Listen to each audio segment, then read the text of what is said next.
Bonsoir à toutes et tous. Je vais saluer quand même Thierry qui est aux manettes ce soir pour nous aider techniquement et qui nous aide d'un grand secours régulièrement. Donc, merci à Thierry d'être avec nous ce soir. Vincent, merci d'être là. Merci beaucoup. On est très, très heureux de vous recevoir et on a vraiment... été surpris par l'engouement des inscriptions concernant cette soirée.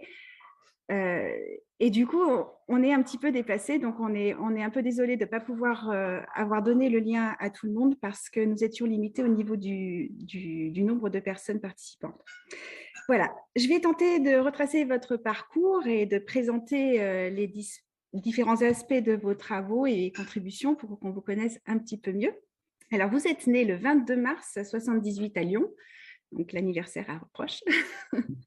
De votre enfance, on ne trouve pas grand-chose, sauf peut-être une qualité qui ajoute à votre vie une lumière un petit peu particulière. Vous êtes synesthète. La synesthésie, du grec syn, avec, donc union, et anesthésis, sensation. C'est un phénomène neurologique non pathologique par lequel deux ou plusieurs sens sont associés. Ce phénomène concerne 1 à 7% de la population et je n'avais jamais entendu parler, mais du coup, je le découvre grâce à vous. Vous avez donc depuis toujours une autre façon de voir et de ressentir le monde et vous êtes de toute façon toujours beaucoup posé de questions depuis votre tendre enfance. Vous vous lancez dans des études de psychologie clinique, une formation qui apprend à être à l'écoute, dont vous obtenez une maîtrise en 2003 à l'Université Lyon 2. Vous stoppez là le cursus pour devenir technicien cordiste, assez surprenant, en 2004, et ensuite responsable d'agence dans les travaux d'accès difficiles en 2006. Le petit camion jaune et autres couleurs de l'enfance, votre premier livre, paraît en 2005 chez l'éditeur Jacques André, épuisé depuis, alors pas Jacques André, mais le livre, bien sûr, et il est un petit peu à part du reste de vos publications. Il semble plus personnel, un peu plus intime. Le 25 novembre 2013, vous créez le groupe Facebook Transition 2030, que beaucoup connaissent ici, groupe dédié à l'échange d'informations sur l'impact environnemental de notre civilisation moderne mondialisée. La première version de votre deuxième livre, Essai sur la raison de tout, paraît en 2008. La version suivante sortira en 2014 aux éditions Solo. Il s'agit d'un texte philosophique préfacé dans sa version initiale par Christian Godin. Alors, ensuite, on repart un petit peu de la synesthésie. Synesthésie et probabilité conditionnelle, lire le langage de programmation de l'univers, accéder à une théorie du tout, paraît également en 2014 chez le même éditeur. La synesthésie, conjuguée au calcul bayésien, permettrait aujourd'hui de comprendre mieux ce que nous sommes et l'histoire de notre existence. C'est passionnant, je vous laisse découvrir ça si vous avez la curiosité. C'est vraiment quelque chose de passionnant. En 2014, avec Joël Lecomte et Laurent Hayet, vous fondez Adrastia, dont le nom signifie en grec « auquel on ne peut échapper ». Cette association à visée scientifique estime qu'un déclin de notre civilisation est inévitable. Elle recueille les opinions et permet des échanges entre personnes sensibilisées, notamment à la collapsologie et aux risques imminents d'effondrement de la société thermo-industrielle, voire de l'humanité. Le livre que vous écrivez ensuite s'intitule « Le piège de l'existence pour une théorie écologique de l'esprit » et sort en 2015. Il propose une réponse à la question suivante : pourquoi ne parvenons-nous pas, malgré nos talents et nos meilleures intentions, à orienter le cours de notre évolution aussi bien que nous le souhaiterions ? En mars 2016, le concept d'euresthésie, qui qualifie certains processus intuitifs et créatifs étayés par la synesthésie, a fait l'objet d'une publication dans un ouvrage collectif pour un groupe de recherche du CNRS auquel vous participez. Transition 2017, donc là on change un petit peu, on arrive un petit peu plus dans le dur, réformer l'écologie pour nous adapter à la réalité. Comme le titre le suggère, est édité en 2017 aux éditions Solo. Il traite notamment de nos difficultés à penser la question écologique, celle-ci semblant dépasser nos capacités techniques et cognitives, individuelles et collectives. Donc là, aujourd'hui, on pourrait encore en reparler, il faudrait peut-être le relire. En mars 2020, vous participez à l'ouvrage collectif dirigé par Laurent Hayet et Laurent Testo, Collapsus, Changer ou disparaître, publié chez Albin Michel. Puis en août, À l'effondrement de l'Empire humain, regard croisé sous la direction de Manon Comaré et Pierrot Pantel aux éditions Rue de l'Échiquier. Et enfin, le livre pour lequel nous vous recevons ce soir aux éditions Rue de l'Échiquier également, dans la collection Les Incisives. Et le propos l'est effectivement l'énergie du déni. Comment la transition énergétique va augmenter les émissions de CO2. 80 pages implacables et efficaces dont nous allons parler ce soir un peu plus en profondeur. Mais avant de rentrer dans le vif du sujet, je vais laisser la parole à Bertrand qui va nous proposer une introduction au débat. Merci Nadège. Avant d'introduire le débat, je voudrais juste revenir sur une brève présentation du collectif Adaptation radicale francophone. Le point de départ de ce collectif est un article paru en anglais en 2018, un article écrit par Jem Bendel qui portait une réflexion et un point de vue sur les effondrements sociologiques possibles, avec une mise en exergue, je vais y arriver, en exergue, commençant toutes par 4 lettrines R, que nous pouvons traduire par la résilience, qu'est-ce que nous voulons le plus, que nous voulons garder le plus et comment, le renoncement, que pourrions-nous lâcher pour ne pas faire empirer les choses, la restauration, que pourrions-nous ramener pour nous aider à traverser ces périodes difficiles, et finalement la réconciliation, avec quoi et avec qui allons-nous faire la paix en nous, en nous éveillant à notre mortalité mutuelle. Voilà, ce sont 4 questions qui sont un peu le socle de ce collectif. Et il y a un point de détail sémantique qu'il est important de préciser avant de commencer notre échange avec Vincent Minireau, c'est que ce soir, nous n'emploierons pas le terme classiquement admis d'ENR pour énergie renouvelable, mais bien le terme proposé par Vincent Minireau d'ENS, les énergies de substitution, qui inclut toutes les énergies qui ne sont pas fossiles. Je prends juste un instant-ci pour cadrer un petit peu l'événement de ce soir. Au sein du collectif Adaptation radicale, nous avons coécrit ce qu'on appelle un cadre de sécurité et qu'on peut traduire tout simplement par le fait d'utiliser le chat pour poser vos questions avec respect et bienveillance vis-à-vis des uns et des autres, et en prenant soin d'être le plus clair possible, c'est aussi pour nous, pour qu'on comprenne bien vos questions et pour uniquement alimenter le débat collectif et ne pas mettre en avant vos points de vue personnels, s'il vous plaît. Donc, comme on vous l'a rappelé, le flux vidéo sera coupé et ne sera gardé que l'audio pour l'archivage sur notre site internet, que vous pourrez retrouver sur le site adaptationradicale.org. Ceci étant dit, voici la première question pour Vincent Minireau. Qu'est-ce que l'énergie d'un point de vue thermodynamique? Comment les énergies fossiles sont devenues le cœur du fonctionnement de notre société? Pourquoi avons-nous tant de mal à nous en passer? Bon, alors, on commence vraiment dans le vif du sujet et je n'ai pas eu le temps de vous remercier, en tout cas publiquement ce soir. Donc, vraiment, je vous remercie pour cette invitation. C'est la première fois, je crois, que j'interviens pour ou avec Adaptation radicale et j'en suis ravi. Hein. Je ne suis pas forcément aussi présent dans les réseaux que je l'étais pendant quelques années, mais je suis les activités des mouvements, quels qu'ils soient, autant que possible. En fait, je me tiens au courant et effectivement, Adaptation radicale est assez actif et en tout cas suit une ligne qui moi, me convient pour l'essentiel des propositions et surtout du cadre éthique et moral qui est défini par Adaptation radicale.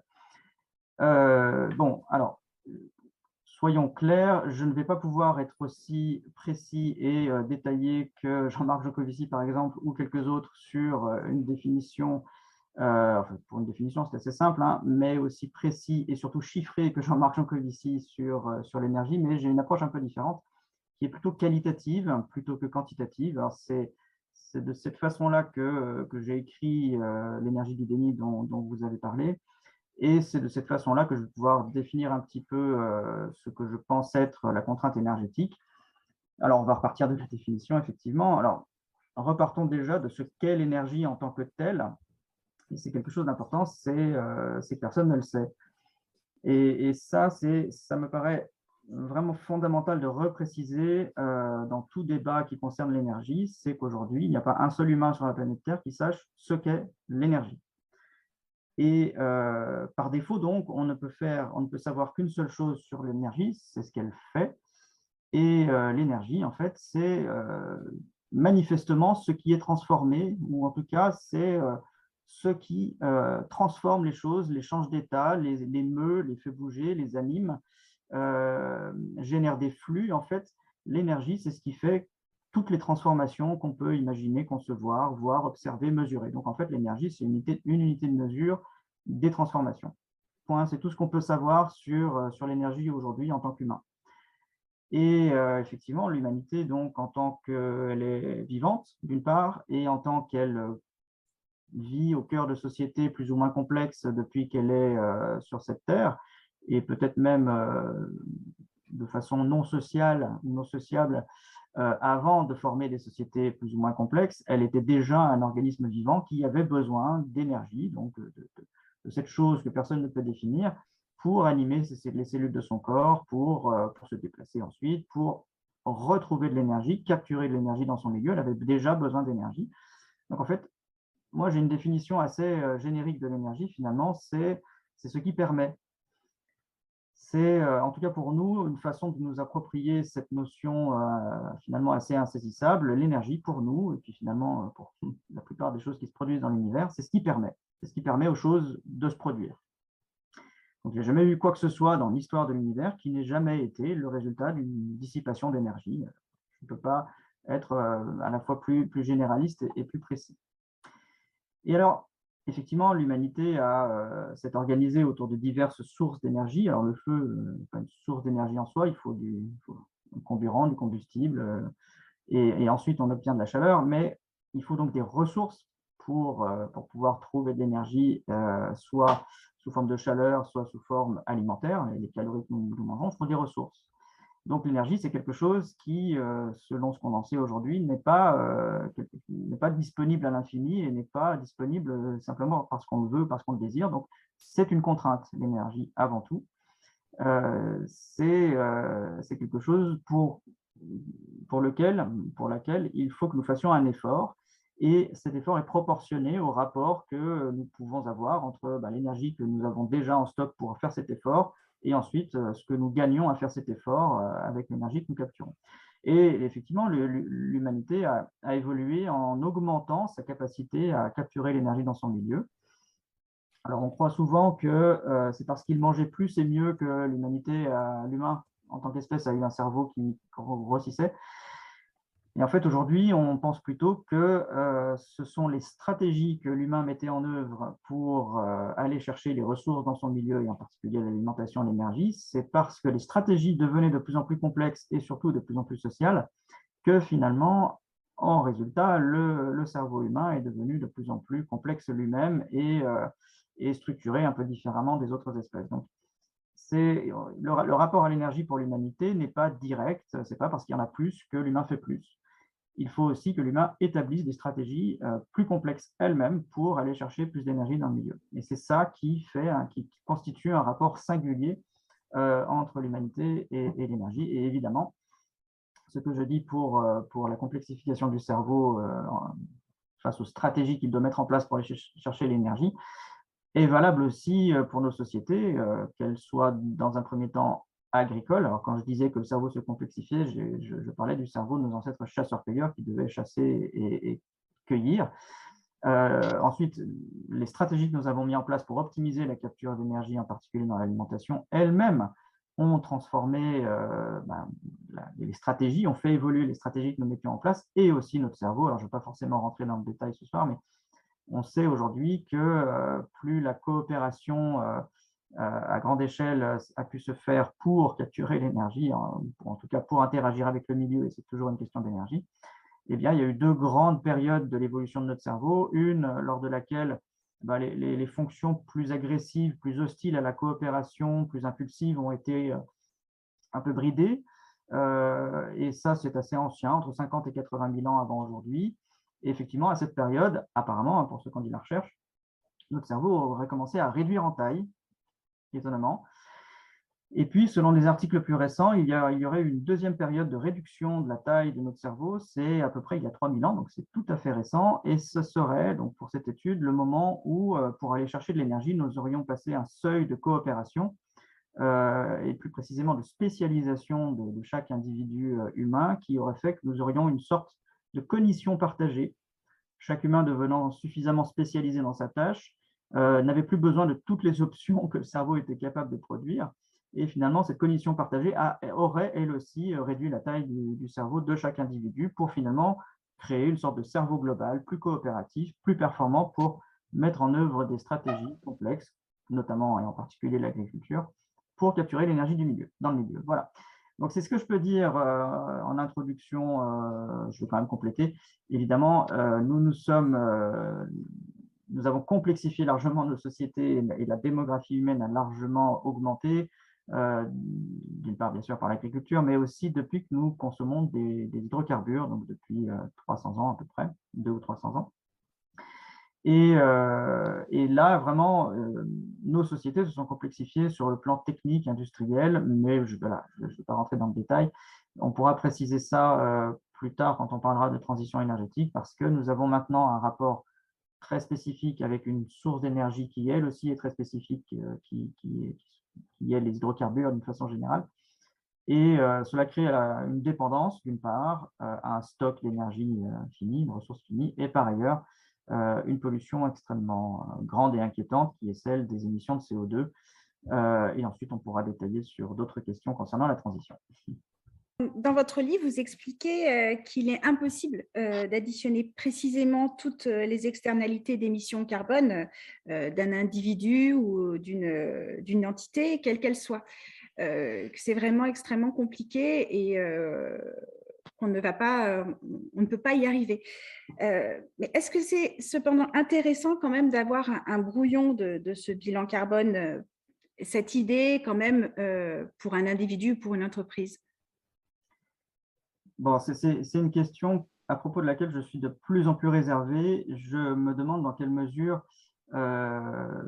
l'outil bilan carbone n'est pas finalement, alors déjà trop imprécis, alors c'est trivial, c'est-à-dire que les scientifiques ne savent pas faire parfaitement qu'il est, pour un humain, absolument impossible de connaître toute l'information qui le définit lui dans l'instant, et a fortiori encore moins le système qui lui permet d'exister, que ce soit le système socio-technique, son propre corps.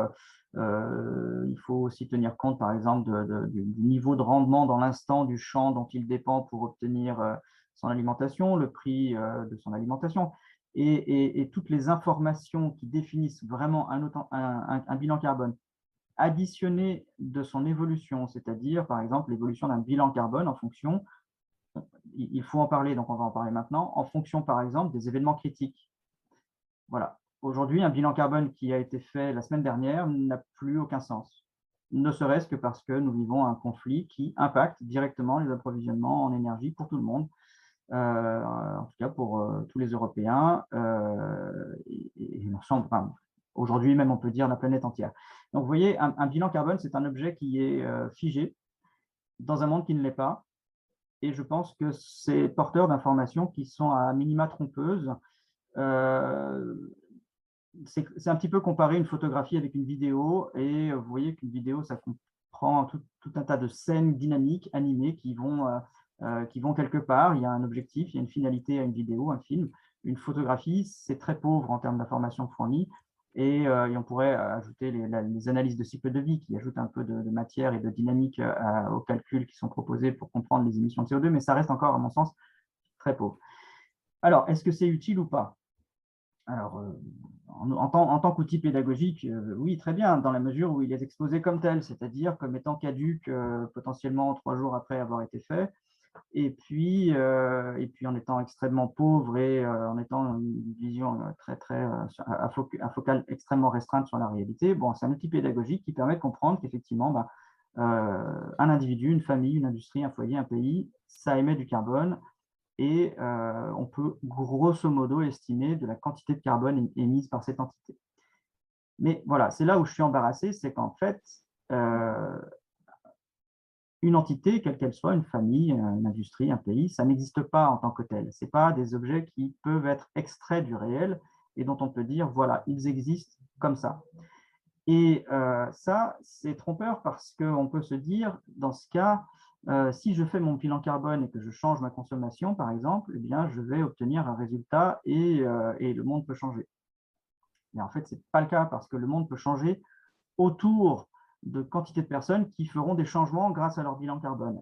Et ces changements autour de ces personnes qui auront fait des changements grâce à leur bilan carbone pourront n'avoir rien à voir avec les intentions initiales des premières personnes et potentiellement même donner des résultats totalement opposés pour la simple raison que des personnes auront eu des initiatives vertueuses parce qu'elles auront fait des bilans carbone. Bon, j'espère être suffisamment clair.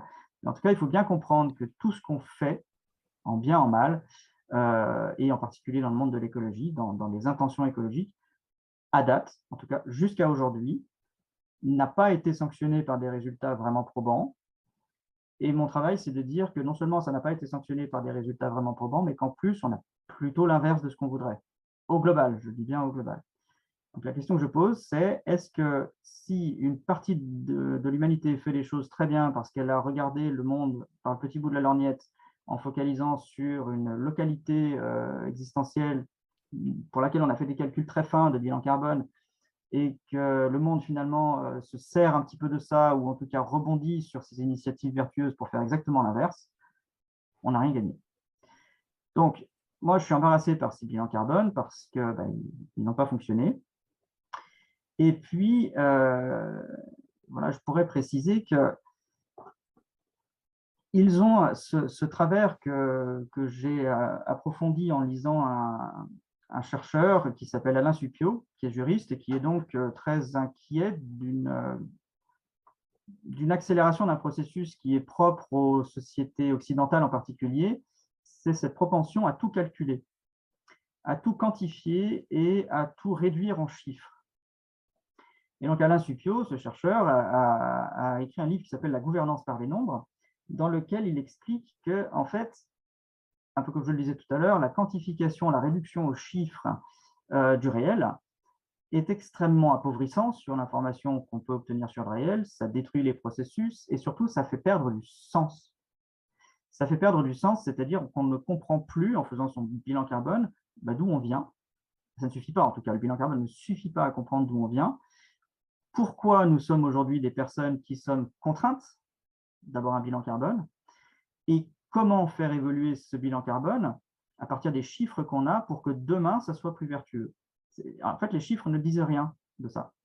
Et la gouvernance par les nombres, telle que l'a décrit Alain Supiot, c'est un travers qui, selon lui, notamment par cet esprit de l'ingénierie et cet esprit de la quantification informatisée désormais, il dénonce aussi cet accaparement du sens que se donne normalement l'humain sur sa propre vie par des algorithmes qui lui servent finalement cet humain à quantifier les décisions politiques et les orientations sociétales. Mais alors, on a un problème, c'est que si on organise les décisions politiques, les orientations sociétales à partir de chiffres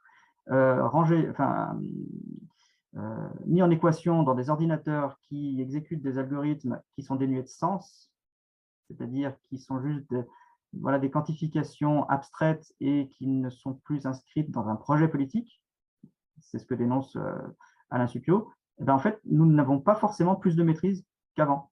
Et au contraire, même, nous pouvons même être dépossédés de notre, on va dire, appréhension émotionnelle de l'état des choses et de leur évolution.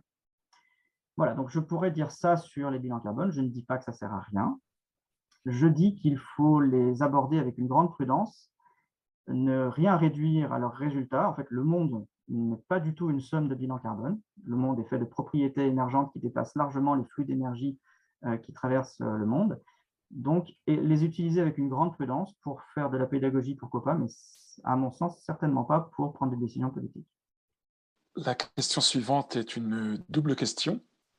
En quoi la synergétique des énergies que vous introduisez dans votre livre, méconnue de la plupart d'entre nous, nous permet de comprendre l'impasse de la transition énergétique? Et la sous-question, c'est toutes les énergies non fossiles ont besoin des énergies fossiles pour se mettre en place et se maintenir. Donc, ce n'est pas la trajectoire idéale. Alors voilà, c'est la question un peu centrale de la soirée, peut-être, ou en tout cas celle du livre que j'ai rédigé. Je vais avoir peut-être des difficultés à la résumer trop rapidement. Mais donc, moi, je me suis posé la question en 2017, déjà sur la potentialité que non seulement l'idée de transition énergétique ne débouche pas sur des résultats vertueux sur les émissions de CO2. Alors, il se trouve que depuis 2017, j'ai plutôt été confirmé dans mes intuitions. Non seulement que ça ne déboucherait pas sur une réduction des émissions de CO2, mais que l'ajout de nouveaux modes de production d'énergie, ou en tout cas de conversion d'énergie au mix énergétique mondial, au lieu de le freiner, pourrait même accélérer ou augmenter son potentiel. C'est ce que j'appelle un renforcement synergique des énergies. Donc, c'était une hypothèse au départ, en 2017, et puis bon, je l'ai étayée. J'ai eu de nombreuses confirmations du risque que cette hypothèse soit vérifiée. Je ne l'ai pas vérifiée à ce jour, personne ne l'a vérifiée, mais en tout cas, il faut la poser. Alors, pourquoi les ENS, je peux repréciser ce que j'appelle ENS. Donc, les énergies renouvelables, ENR, sont en très gros les énergies qu'on appelle les sources, capture de l'énergie cinétique du vent par les éoliennes ou les ondes électromagnétiques du soleil par les panneaux photovoltaïques. Donc, c'est une grande famille des ENR. Je ne vais pas parler de biomasse parce qu'il faudrait idéalement ne pas y toucher du tout. Et puis, il y a le nucléaire dans les technologies qu'on a la prétention d'utiliser pour réduire les émissions de CO2. Ce sont des énergies dites décarbonées. Et donc, moi, j'ai rassemblé toute cette grande famille sous le qualificatif d'énergie dites de substitution, que j'appelle donc des ENS, parce que mon hypothèse est qu'elles ne seraient pas capables de se substituer aux hydrocarbures. Et pourtant, c'est ce qu'on attend d'elles. Alors, pourquoi? Alors, c'est peut-être pas facile à expliquer simplement. Ce que je peux dire, c'est ce qui a déjà été dit par Bertrand, je crois, c'est que d'une part, les infrastructures ENS, nucléaire, éolienne, photovoltaïque, ça n'apparaît pas comme ça. Ça ne peut être fabriqué que parce qu'il y a déjà une économie fondée sur les hydrocarbures. Donc ça, à la limite, ce n'est pas un argument parce qu'on pourrait dire on va faire plein de ENS et puis on se passera des hydrocarbures et après on n'aura que des ENS. Très bien. Et en fait, Bertrand, tu m'as demandé de repréciser certains points de thermodynamique. Il y a un problème, c'est que tous les systèmes fermés qui ne sont pas capables de s'auto-organiser comme une plante, un être vivant quelconque, nous, ou certaines structures plus physico-chimiques, mais qui ont des propriétés à l'auto-organisation, tous les systèmes fermés qui ne sont pas capables de s'auto-organiser, leur seule destinée, c'est la dégradation, c'est l'entropie. C'est simple. Vous achetez une voiture, ça ne s'auto-répare pas. Et vous allez, dans un premier temps, changer les essuie-glaces, parce que c'est la première chose qui s'use, à peu près, sauf si vous cassez quelque chose de façon accidentelle ou par exemple, bref, par mésusage. Et puis après, vous allez changer les pneus, et puis il y aura des pièces d'usure un peu plus importantes. Ça va être, par exemple, l'embrayage ou un joint de culasse, par exemple. Et donc, petit à petit, l'entretien de votre voiture va coûter de plus en plus cher. Et puis, dans l'ensemble, son état va se dégrader. Alors, ce n'est pas toujours de l'entropie directement, c'est tout simplement de l'usure, c'est tout simplement le fait que c'est une règle. Les systèmes techniques qui sont faits de pièces mobiles qui frottent les unes contre les autres, ça s'use. Sur le plan physico-chimique, c'est pareil. Un panneau photovoltaïque, ça s'use. Son rendement baisse avec le temps. Bon, et ça, on est très emmerdé. Pardon, on est très embarrassé, excusez-moi pour ce gros mot, mais en fait, c'est pour moi vraiment embarrassant. C'est pour ça que j'ai tendance à m'emporter. Ce sont des notions que je vais vous donner, que je vais vous rappeler, qui sont absolument jamais rappelées dans les débats. ou en tout cas très vite glisser sous le tapis. On va vous répondre, mais c'est bon, on a de l'énergie à foison parce que la Terre est éclairée par le Soleil, donc on a une énergie infinie, ou en tout cas bien plus qu'on en aura besoin. Et en fait, ça ne change rien, parce que ces systèmes-là n'étant pas capables de s'auto-engendrer, s'auto-réparer, s'auto-remplacer, du tout, même alors qu'ils capturent de l'énergie dans leur milieu, eh bien, même en capturant de l'énergie dans leur milieu, étant incapables de se réparer eux-mêmes, il faut une source d'énergie extérieure pour les réparer et pour les remplacer. Et ça, c'est ce que je suis en train d'approfondir après avoir écrit l'énergie du déni, mais je veux approfondir ce point. Ça ne se change pas en claquant des doigts, c'est une limite physique. On ne pourra pas faire du jour au lendemain que les éoliennes seront capables par elles-mêmes de capturer dans leur milieu les ressources et l'énergie dont elles ont besoin pour se réparer et se remplacer. Ça ne se fera pas comme ça. Et donc, étant donné que ces ENS, pareil pour une centrale nucléaire, hein, elle ne pourra pas se déplacer, changer de pays pour aller chercher l'uranium dont elle manque. Ça ne se fera jamais.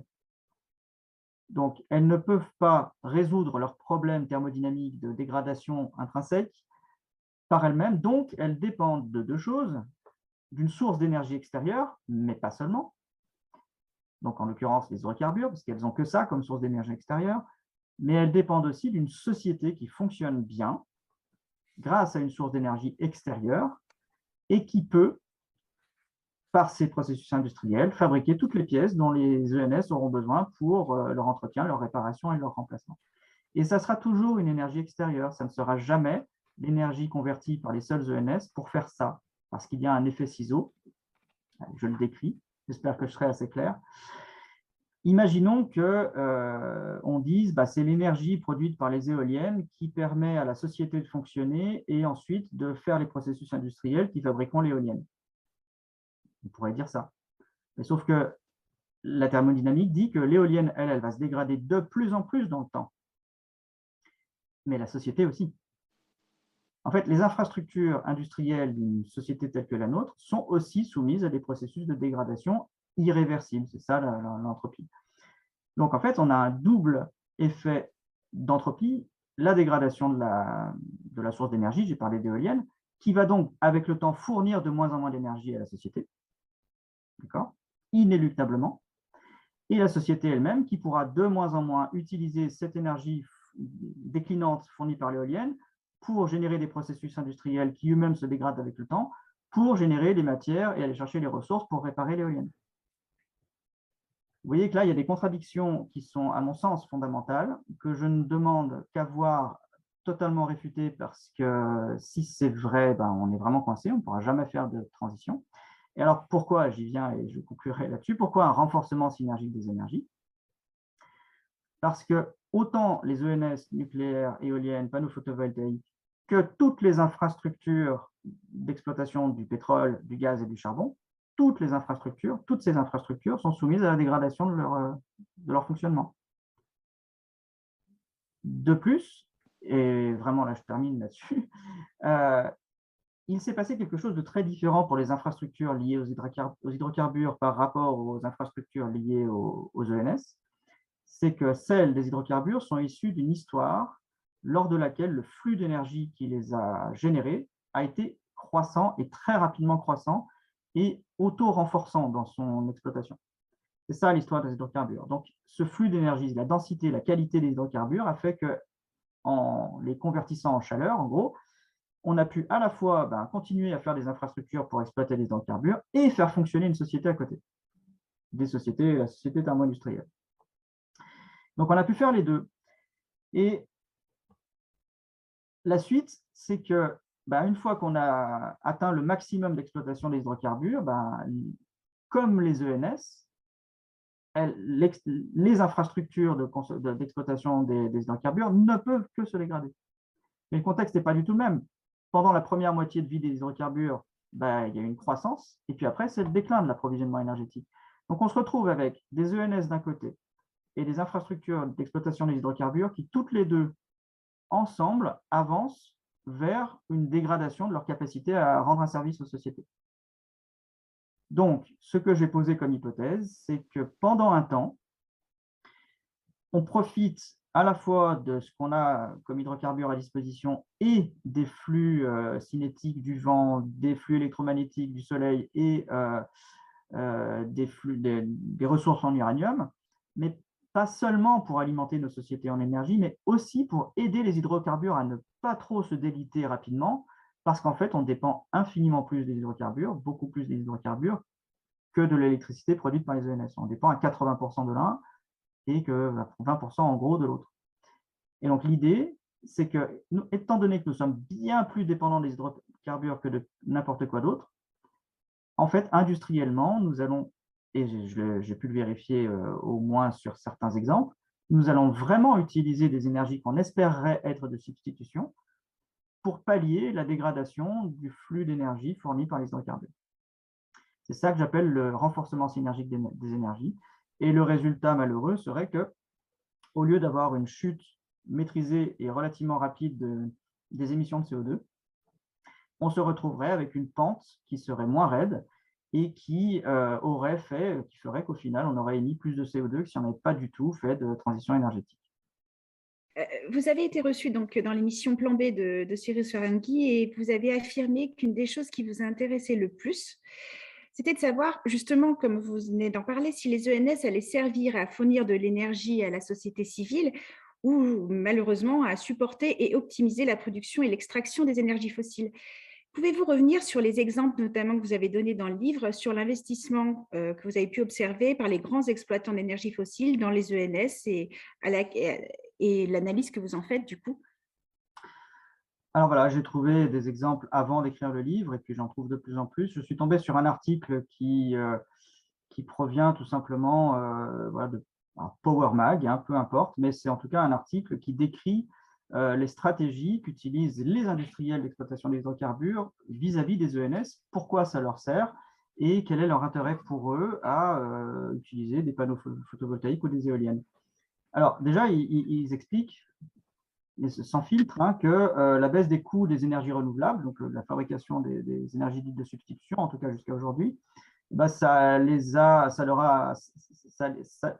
facilite pour eux leurs investissements dans ce domaine. Et en fait, ils sont familiarisés avec cette technologie depuis assez longtemps parce qu'il ne faut pas être naïf non plus là-dessus. Sur cette question, les grands industriels du pétrole connaissent bien les énergies dites de substitution, en tout cas pas forcément les nucléaires, mais les éoliennes et les panneaux photovoltaïques depuis très longtemps. Ils s'en servent depuis très longtemps. Je vais préciser ça. Et leur objectif, c'est d'augmenter, d'améliorer leur performance opérationnelle. Et pourquoi? Parce que la fiabilité sur un site d'exploitation de gaz, pétrole, aussi charbon, on verra, la fiabilité, c'est déterminant pour le rendement et pour le coût, bien sûr. Hein. S'il y a des pannes tout le temps, bah, c'est gênant et on gagne moins de sous. Donc, il faut qu'il y ait le minimum de pannes. Alors, par exemple, sur un site pétrolier, sur plusieurs sites pétroliers de la société Santos, ce sont des sites relativement isolés, difficiles d'accès, qui nécessitent un entretien régulier parce que vous n'ignorez pas, pour aller chercher des ressources dans le sol, il faut de l'énergie au départ. Donc, il faut quand même une infrastructure de production d'énergie pour aller chercher de l'énergie. Donc, il faut l'entretenir, cette infrastructure de production d'énergie. Et donc, c'était des sites sur lesquels il y avait 3 à 4 visites de chaque puits par mois. Donc, il fallait que des techniciens se rendent sur les sites, réparent, reviennent. C'est 3 à 4 fois par mois. Et puis, en fait, ils ont installé des systèmes de pompes, ils ont installé des batteries solaires, des panneaux photovoltaïques, des batteries, et finalement, ils ont permis à ces infrastructures, à ces puits de pétrole de fonctionner sans maintenance à 99,9% du temps. Et c'est un gain formidable. On réduit considérablement les coûts de maintenance. En réduisant les coûts de maintenance, on augmente l'enrichissement de l'exploitant, et puis on permet de nouveaux investissements pour aller chercher d'autres puits. Voilà, il y a un effet de transfert des économies qui sont faites sur la continuation de l'exploitation, évidemment. Donc, tous les coûts de maintenance sont réduits. Et puis, c'est pareil pour les plateformes offshore en Norvège. On élimine les équipements de production d'énergie sur site, on met des éoliennes un petit peu à côté, et puis on alimente les plateformes en mer, et ça réduit considérablement le nombre de personnes nécessaires sur place. Et c'est pareil, avoir des techniciens sur une plateforme en mer, ça coûte très cher, les techniciens coûtent très cher, plutôt que des éoliennes qui tournent toutes seules, qu'il faut entretenir tous les X mois, juste des vérifications, et puis on connaît le planning de maintenance. Donc, c'est beaucoup moins coûteux que d'avoir des hommes en permanence pour maintenir les générateurs sur site, qui en plus ont besoin de pétrole ou de diesel, d'essence ou de diesel, qui doivent être acheminés. Donc, l'acheminement même des ressources énergétiques sur les sites d'exploitation est un coût. Enfin bref, je vous passe les détails. C'est ce que je lis sur les articles qui sont produits par les exploitants eux-mêmes. Donc, vous voyez, je n'invente rien. Et donc, je peux vous donner plein d'exemples. Ben voilà, c'est à Cooper en Australie, c'est ce dont je vous parlais. J'ai une photo, je ne peux pas vous la montrer là malheureusement, mais j'ai une image d'un site, vous voyez ces espèces de pompes à bras, là, je ne sais plus comment elles s'appellent, qu'on voit partout aux États-Unis, qui servent à sortir le pétrole du sol. Et ben, vous voyez des parterres de panneaux solaires à côté qui servent justement à éviter d'aller tous les 3 ou 4 fois par mois réparer les moyens de production d'énergie sur site. On a, en Norvège, j'en ai parlé aussi, on a quelque chose qui est plus pernicieux et qui est bien déployé et actif, par exemple, en Californie. On se confronte en exploitant le pétrole à sa moindre qualité au fur et à mesure de son exploitation. Il est de plus en plus visqueux au fur et à mesure qu'on creuse, qu'on pompe en tout cas, plutôt qu'on creuse ou qu'on fracture. Il est de plus en plus visqueux. Et pour le rendre moins visqueux et plus facile à sortir du sol, c'est-à-dire finalement pour en sortir plus, on a la possibilité de chauffer de l'eau, d'injecter de l'eau dans les nappes de pétrole, et le pétrole se fluidifie et il ressort donc plus facilement, une plus grande quantité en ressort. Mais cette eau, en fait, elle est maintenant chauffée grâce à l'énergie du solaire, grâce à l'énergie du soleil, pardon, ce qui permet, voilà, de ne débourser aucune, de n'avoir à utiliser aucune autre source d'énergie d'origine hydrocarbure. Donc là, on a vraiment une simplification du système et des économies énergétiques, des économies d'infrastructures, etc. Donc voilà, on injecte de l'eau dans le sol, cette eau ressort avec les hydrocarbures en elle, elle est filtrée, on récupère les hydrocarbures, on réinjecte l'eau dans le système de chauffe de cette eau, on la remet dans le sol, etc., en circuit fermé, mais juste avec de l'énergie solaire. Et vous voyez que tous les gains que peut faire l'exploitant en utilisant ces énergies. Voilà, je terminerai pour les exemples sur un lobbying assez important qui se fait au Canada pour l'exploitation des hydrocarbures dans les plaines de l'Alberta. Et ce lobbying se fait sur les SMR. Les SMR, c'est les Small Modular Reactors, c'est des petits réacteurs modulaires qui sont alors, pas en cours de déploiement aujourd'hui, mais vous savez que notre président a décidé d'investir, que la France investirait dans le déploiement, le développement en tout cas de ces petits réacteurs, qui sont potentiellement encore aujourd'hui des soutiens à nos sociétés de diverses formes potentielles, soit directes, de la production d'énergie électrique locale grâce à ces petits SMR, mais c'est là que le lobbying au Canada est intéressant, c'est que ces petits SMR auraient la faculté d'être déplacés très loin de toute ligne électrique près des sites d'exploitation dans la plaine de l'Alberta pour alimenter les sites en électricité pour voilà, extraire du pétrole du sol. Donc voilà, quelques exemples, il y en a d'autres dans le livre.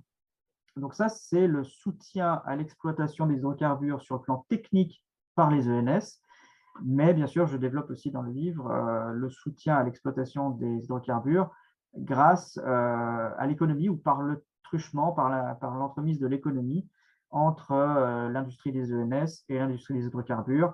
Voilà, donc il y a aussi une spéculation ou des investissements possibles par le truchement des marchés pour renforcer la puissance industrielle de l'exploitation des hydrocarbures. Ce qui nous amène justement, Vincent, à la question suivante, et vous avez fait attention de ne pas le nommer. Nous avons tous entendu parler du greenwashing. Donc, plusieurs des exemples que vous avez donnés font clairement allusion au greenwashing. Et vous avancez dans votre livre un concept. Pouvez-vous nous expliquer votre concept du collapse washing?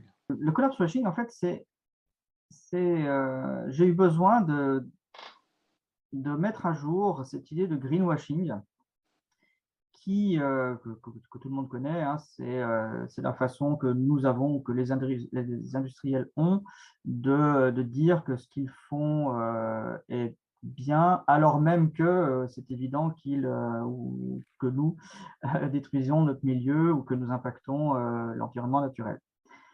Donc, le greenwashing, c'est glisser sous le tapis tout ce qu'on ne veut pas voir sur le plan de la destruction du milieu. Et en fait, ce greenwashing, il a été investi dans l'écologie politique pendant un temps très spécifique de l'existence de nos sociétés, c'est le temps de la croissance, une croissance extrêmement rapide. Et pendant ce temps de croissance, eh bien, essentiellement, nous dévastions notre milieu, mais, et c'est très important de le dire, pendant tout ce temps-là, nous avons considérablement, l'humain à l'échelle planétaire, redistribué. Alors, on ne va pas rentrer dans les détails du ruissellement ou pas. Je vais juste dire que clairement, depuis 300 ans, l'humanité a été multipliée par 12 sur le plan démographique et que quantité d'humains ne vivaient pas et que maintenant ils vivent grâce aux hydrocarbures. Il faut admettre ça pour que le débat soit serein. Il faut admettre que oui, nous sommes issus, moi je n'existerais pas sans les hydrocarbures, donc il faut déjà admettre ça, l'intégrer. Émotionnellement, c'est très important. Et puis que dans l'ensemble, il n'y a pas eu qu'une croissance démographique, il y a eu aussi une montée en niveau de vie et en acquisition d'avantages pour l'essentiel des humains, pour la majorité des humains, ce qui n'enlève rien à la nécessité de critiquer les inégalités. Nous sommes bien d'accord, il faut faire attention à ce qu'on dit. Je n'enjolive rien, je ne dis pas que c'est formidable, je ne suis pas très heureux du résultat de ce que nous avons fait depuis 3 siècles. Cependant, il faut être honnête avec ce résultat. Bon. Donc, les inégalités, les injustices sont intolérables, elles existent, il faut lutter contre. Il faut aussi admettre que nos sociétés génèrent beaucoup de biens, d'avantages, on ne va pas parler de bonheur, mais de biens et d'avantages matériels pour l'essentiel des humains. Très bien. Et alors voilà, le greenwashing, c'est ce qu'on a utilisé pendant ce temps de croissance. Sauf qu'il va se passer quelque chose qu'on devine, c'est que le déclin économique, la décroissance, la récession, peu importe le terme qu'on utilise, ça va quand même ça risque de freiner notre capacité, non pas à redistribuer, mais à distribuer. On va parler de distributif peut-être. Le distributif, la façon qu'on a de distribuer risque d'être contrariée par le fait que de toute façon, on va moins produire de richesses et il sera de plus en plus difficile de créer des avantages sur des critères particuliers, l'alimentation, la santé et la sécurité, ce qui sont pour moi des conditions à l'existence fondamentales. Je ne vais pas rentrer dans le détail, mais pour moi, l'alimentation, la santé et la sécurité sont des conditions fondamentales à l'existence communes à tous les êtres vivants. Bon. Et on a tous, pour l'essentiel des humains, acquis des avantages sur ces 3 critères-là. Est-ce qu'ils vont se maintenir demain? Je n'en suis pas sûr. Pas pour tout le monde, pas de la même façon. Tout est ouvert, mais voilà, ça pose question. Et donc, ce que je veux introduire avec l'idée de collapse washing, c'est autrefois, on accusait les récits fallacieux qui dissimulaient les dégâts faits sur le milieu. Je tiens à ce qu'on ait un mot à disposition pour qualifier les récits qui vont nous dire « mais tout va bien parce qu'on va lutter contre toutes les difficultés, en particulier contre les effondrements des systèmes de santé, des systèmes d'alimentation, les systèmes agricoles, ou éventuellement, et c'est la question en ce moment même, des systèmes de défense. On va tout faire pour éviter que nos pays F1 soient en mauvaise santé ou ne puissent plus se défendre contre un ennemi potentiel. Donc, on va éviter le collapse.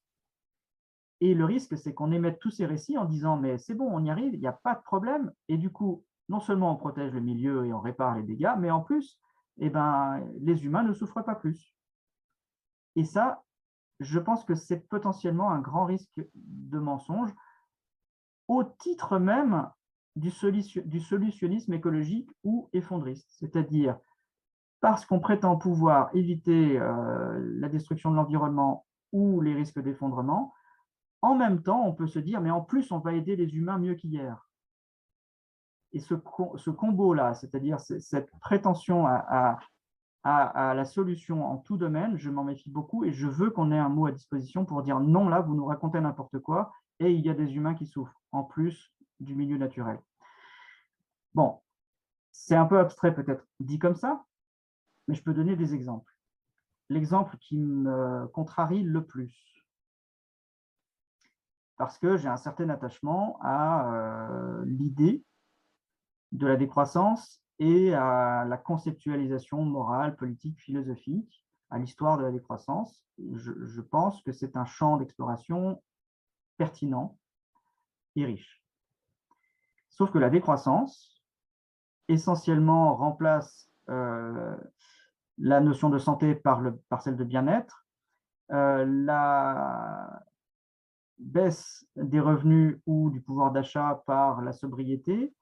Et je pense qu'en faisant ce type de jeu sémantique, on risque de dissimuler la réalité de la mise en œuvre d'une décroissance réelle, a fortiori si c'est une récession non maîtrisée. Ce que je crains, c'est que lors des périodes de récession, de crise, de risque, de souffrance potentielle pour des tas de raisons, parce que nos sociétés seront moins alimentées en énergie, plus polluées, souffriront plus du réchauffement climatique, on glisse par-dessus un récit qui dise « mais non, on est en décroissance, donc ça va parce qu'il n'y a pas de baisse du pouvoir d'achat, c'est un chemin vers la sobriété ». Sauf qu'en fait, pour ceux qui sont déjà à la limite des sociétés, qui souffrent déjà de la crainte de perte de pouvoir d'achat, ben, une décroissance globale, ben, c'est probablement eux qui vont souffrir en premier. Et on sait déjà que ça génère des crises sociales. On a déjà vu ça. Donc, je ne veux pas voir, je suis craintif de voir se prolonger dans les discours prescripteurs des dissimulations de problèmes réels. Pourquoi c'est très dangereux? Parce que si on ne dit pas les choses telles qu'elles sont, alors que ce soit sur le plan de la prescription ou sur le plan du fait qu'on le subisse. Quand je parle du pouvoir d'achat, à terme, il est inéluctable qu'il se réduise. Et justement, il n'est pas sûr qu'il se réduise pour tout le monde pareil. Et pourtant, il est inéluctable qu'il se réduise, que ce soit parce qu'on l'aura voulu et on aura mis en place une politique de décroissance et c'est parfait, ou tout simplement parce que de toute façon, on aura de moins en moins d'énergie dans le temps, de moins en moins de PIB, donc le pouvoir d'achat va se réduire. Donc la répartition de cet effort, je ne sais pas comment elle se fera, mais c'est inéluctable. Donc si on commence à dire aujourd'hui qu'il suffit de changer sa consommation et c'est bon, vous pouvez ne pas toucher à vos revenus, votre pouvoir d'achat sera toujours le même, on ment en fait, on ne dit pas la réalité de l'avenir. Et ben pour moi, c'est ça, le collapse washing. C'est au titre d'une vision positive d'un avenir, réconfortante, rassurante, c'est cacher la réalité. Et je pense que c'est parfaitement toxique. Je prends un autre exemple qui est sorti, qui est un article du Courrier international que j'ai lu il n'y a pas très longtemps. On a installé au Brésil, sur le territoire d'une communauté traditionnelle noire, un parc d'éoliennes. Très bien. Et donc au titre de la préservation des ressources hydrocarbures, du milieu, ou tout simplement au titre de la production d'énergie verte, ou de la production d'énergie tout court, on a mis des éoliennes sur un territoire de peuples qui n'avaient rien demandé. Et en fait, ces peuples-là se sont retrouvés avec une injonction paradoxale, mais regardez, on fait de la protection de l'environnement, on produit de l'énergie décarbonée, verte, sauf qu'en fait, eux, toute leur vie économique a été perturbée, voire détruite, et c'est une agression sur leur territoire. Et puis, les gens ont dû abandonner leurs activités précédentes, qui étaient par exemple la pêche artisanale, parce que ça leur suffisait à vivre, et ils ont été embauchés dans des entreprises liées à l'industrie des éoliennes.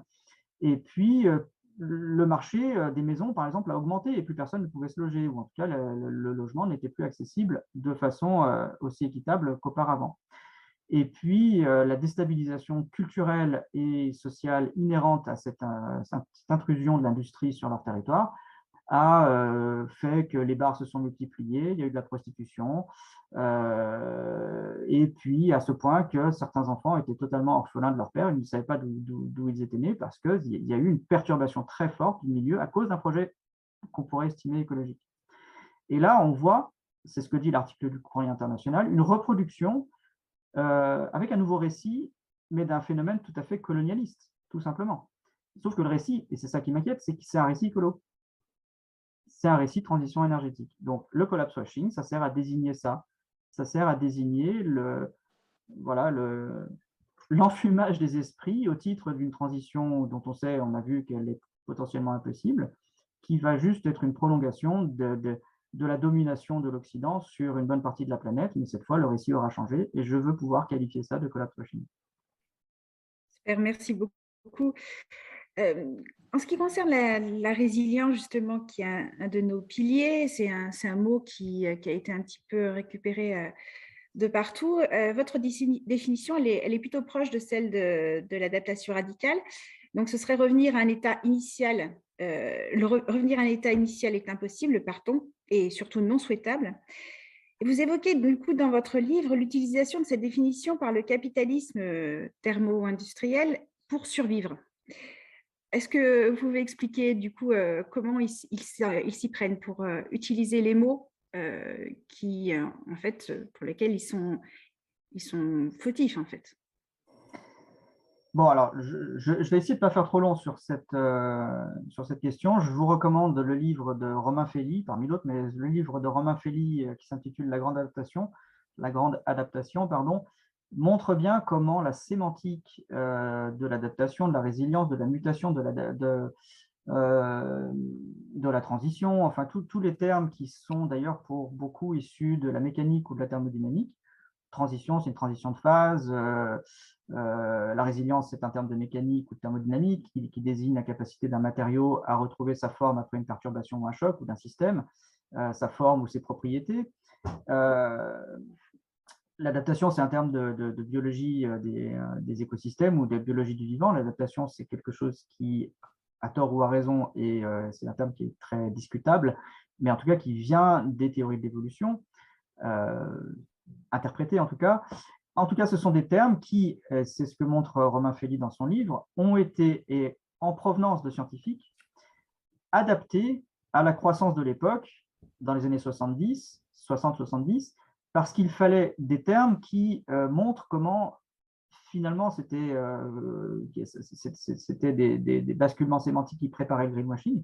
Il fallait que des termes scientifiques provenant de la science puissent se convertir au développement industriel, tout en montrant qu'il y avait une réparabilité possible, une compatibilité possible avec ce qu'on devinait déjà être inquiétant, c'est-à-dire la destruction du milieu. Donc, Romain Felli montre ça. Et parmi tous ces termes, il y a celui de résilience, dont la polysémie est extrêmement problématique. Et je vais vous donner un exemple assez tracassant. Alors, adaptation radicale et moi je m'évite de l'utiliser parce qu'il est trop risqué. Mais nous pouvons accepter sa définition secondaire, c'est-à-dire pas sa définition première, issue de la mécanique. Et sa définition secondaire, c'est effectivement la capacité au changement, la capacité à encaisser et puis à s'adapter à un nouveau contexte, c'est-à-dire on ne retrouve pas exactement les mêmes propriétés ou le même niveau de vie ou les mêmes avantages qu'auparavant. C'est ça la forme de résilience qu'on pourrait défendre. Mais en fait, ça c'est plus proche de l'adaptation, finalement. Bon, alors moi, la résilience, j'évite de trop l'utiliser. Et alors, j'ai été parfaitement déconcerté. Pourquoi il ne faut pas l'utiliser? Parce qu'en fait, elle est utilisée par d'autres qui n'ont pas du tout les mêmes objectifs que Adaptation Radicale ou moi. Pas du tout les mêmes projets.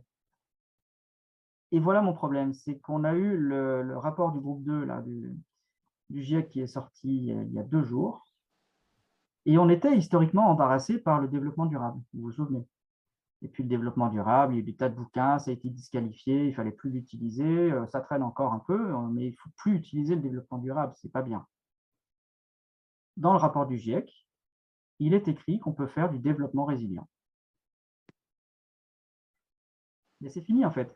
À partir du moment où on corrompt le sens des mots jusqu'à leur ôter toute compatibilité avec tout projet politique de nature écologique que ce soit, on note totalement la possibilité de penser l'avenir. C'est fini. Donc là, vous pouvez, autant que vous voulez, essayer de réhabiliter la résilience au sens d'adaptation, résistance au risque, absorption des risques, et puis changement, mutation, transformation. De toute façon, on a mis développement devant. C'est fini.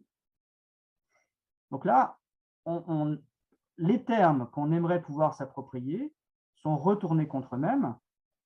Alors le GIEC, moi je n'en veux pas au GIEC, je n'en veux pas aux chercheurs qui écrivent des articles, qui font la science, certainement pas, ce n'est pas un problème humain. C'est un problème de situation de là où se fait la recherche aujourd'hui, c'est dans les sociétés thermo-industrielles. Et ce n'est pas ailleurs. La recherche sur le climat, elle se fait dans les sociétés riches parce que c'est les seuls qui ont les moyens de la faire, cette recherche. Donc nécessairement, il faut financer cette recherche. Donc il y a des jeux ambigus d'ambivalence, pas des chercheurs eux-mêmes, mais juste parce qu'ils ont besoin de sous pour essayer de comprendre ce qui se passe. Et donc, il y a des compromis, voire des compromissions qui se font, et on se retrouve avec un deuxième rapport du GIEC où il est écrit « développement résilient ». bah là, c'est open bar pour l'industrie des hydrocarbures et toutes les formes d'industrie possibles, avec l'étiquette verte et écolo dessus. Il n'y a aucun problème. Ben voilà, il faut faire très attention aux mots. Donc là, on en a un autre, je ne sais pas ce qu'il va devenir, peut-être rien du tout, mais collapse washing. En tout cas, là, on peut dire développement résilient, non, c'est du collapse washing. Vous moquez de nous, pas quelque part. Encore une fois, je le redis, les chercheurs, aucun problème, tout le monde fait ce qu'il peut. Simplement, pour en revenir au bilan carbone, les systèmes isolés, ça n'existe pas. On ne vit pas à l'extérieur, affranchi d'un monde qui, lui, a sa propre vie, a son propre projet global. Et à la limite, c'est très difficile de se dire que les idées qu'on peut avoir, même si on les trouve super bonnes et indépendantes du contexte, eh ben, elles sont toujours reprises par le contexte. Bon. Et j'ajoute un tout petit point pour reparler d'énergie. Dans ce deuxième rapport, dans ce rapport du groupe 2, il est écrit que sur le plan énergétique, on doit faire des systèmes énergétiques résilients. Et en fait, tout le livre L'énergie du déni tourne sur la dénonciation du fait que la résilience dans l'industrie de l'énergie, c'est officiellement déclaré comme étant la combinaison entre tous les systèmes de production d'énergie. C'est écrit. C'est-à-dire que tous les projets, en particulier en Europe, qui a des problèmes d'approvisionnement en hydrocarbures, il est écrit que l'avenir, c'est la combinaison des sources provenant des hydrocarbures et des ENS nucléaires, éoliens et photovoltaïques. C'est écrit. Donc là, le deuxième rapport, le rapport du deuxième groupe du GIEC officialise le fait que demain, on fera du renforcement synergique des énergies au titre de la résilience. Donc, suite à la résilience, qui est un point important au sein de l'adaptation radicale, dans votre livre, on parle il y a quelque chose vraiment un point de divergence, peut-être, c'est la façon dont vous évoquez la peur d'avoir peur, qui pour vous fait partie des mouvements collapsaux. ARF est très certainement du côté des collapsaux, et on peut vous dire que la peur nous accompagne tout le temps, toujours. On s'efforce de trouver des outils pour vivre avec, pour la mettre dans sa poche, pour s'en écarter. C'est selon, chacun fait comme il peut. Mais en tout cas, la peur, elle est bien là. Je vous cite, s'écarter de toute forme de peur, en évoquant les collapsos. Alors, est-ce une forme de procès d'intention que de pointer cela du doigt, ou est-ce que c'est nous inviter à avoir envie d'agir, et sortir de la tétanie? Alors, c'est un point relativement important, mais pas tant que ça. Je ne désignais pas tous les mouvements collapsaux, et en fait, dans l'ensemble de ce que j'écris sur cette peur dans le livre, clairement, il y a une philosophie qui s'est développée depuis 4-5 ans dans le milieu collapso, qui vraiment, là pour le coup, fait ce que je crains, c'est-à-dire convertit la crainte de la peur en quête d'émotions positives, coûte que coûte. En fait, c'est à peu près l'inverse de ce que préconise, ou en tout cas de ce que vivent la plupart des personnes qui suivent l'adaptation radicale. Donc, ce sont des mouvements qui n'ont rien à voir, à mon sens.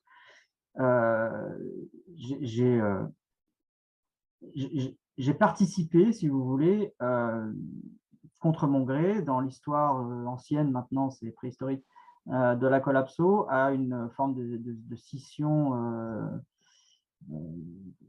comment dire, conceptuelle, ou en tout cas presque morale, je dirais. C'était à mon sens important qu'il y ait cette scission pour bien distinguer les projets. Et effectivement, il y a une partie de la collapso qui s'est dit qu'il fallait absolument travailler la question de la joie, du bonheur, de la positivité, alors même que le contexte était à la peur. Est-ce que ça n'est pas légitime? C'est légitime, je n'ai rien à redire. Je n'ai pas de problème avec le fait que quand on est dans une position de fragilité, on cherche à aller mieux. Ce n'est pas la question. En revanche, lorsqu'on combine de façon répétée, comme une prescription, que la collapso doit devenir heureuse, et que c'est martelé, et qu'à ce titre-là, il y a un récit organisateur qui se structure, qui se fonde, qui se raffine, qui se précise, et qui se rend parfaitement compatible avec le marketing capitaliste du bonheur, c'est-à-dire cette promesse que si vous suivez telle ou telle prescription, ben en fait, vos problèmes, vous allez pouvoir les mettre de côté, vous allez pouvoir avancer et allez, je le redis, vous allez pouvoir résilier parfaitement sur le plan personnel et familial, etc., et professionnel, et ça va bien aller. Ça, c'est une posture qui correspond exactement au développement personnel, souvent New Age, qui a complètement infiltré une bonne partie de la collapso, dont je me suis séparé et que je tenais à dénoncer là parce que c'est vraiment empêcher les gens de s'approprier leurs émotions négatives en les substituant aussi rapidement que possible et aussi maladroitement que possible par de la positivité qui ne tient pas debout. Donc ça déjà, je pense que c'est parfaitement toxique pour les individus. Encore une fois, je ne dis pas qu'il ne faut pas chercher à aller mieux, mais ça n'a rien à voir potentiellement. Et par ailleurs, c'est dangereux pour les individus parce que ça les rend totalement captifs de la personne qui leur fait la promesse d'aller mieux. Mais alors que cette personne n'a pas les moyens nécessairement pour les faire vraiment aller mieux. Parce que ça ne revient pas à une personne ou quelques-unes de dire ou de rendre les gens plus heureux. Ça n'est pas possible. Ça, c'est du développement personnel. C'est de la promesse qui ne peut pas être nécessairement tenue. Bon, d'une part, c'est dangereux pour les personnes, mais en plus, c'est extrêmement violent pour tous ceux qui vivent les effondrements, en fait. Comment vous pouvez vous situer, vous, en tant qu'occidental super riche qui traverse la pandémie avec un vaccin et quelques confinements, alors qu'à côté, pas très loin, c'est des dizaines, des centaines de milliers de morts dans des conditions affreuses et l'économie qui s'effondre autour. Comment vous dites que vous, ça va et que vous êtes heureux? Comment vous pouvez interagir et connecter, enfin, je veux dire, parler à ces personnes-là? Comment vous pouvez même dire ça alors qu'il y a des migrants qui se noient en Méditerranée en même temps? Et je ne peux pas, moi, c'est pas possible. Donc c'est ça que je dénonçais dans ce livre-là, très rapidement, on ne va pas faire long là-dessus. Je n'apprécie pas cette posture. Aller bien, et c'est indispensable, c'est complètement nécessaire. S'approprier sa peur pour pouvoir agir, c'est fondamental.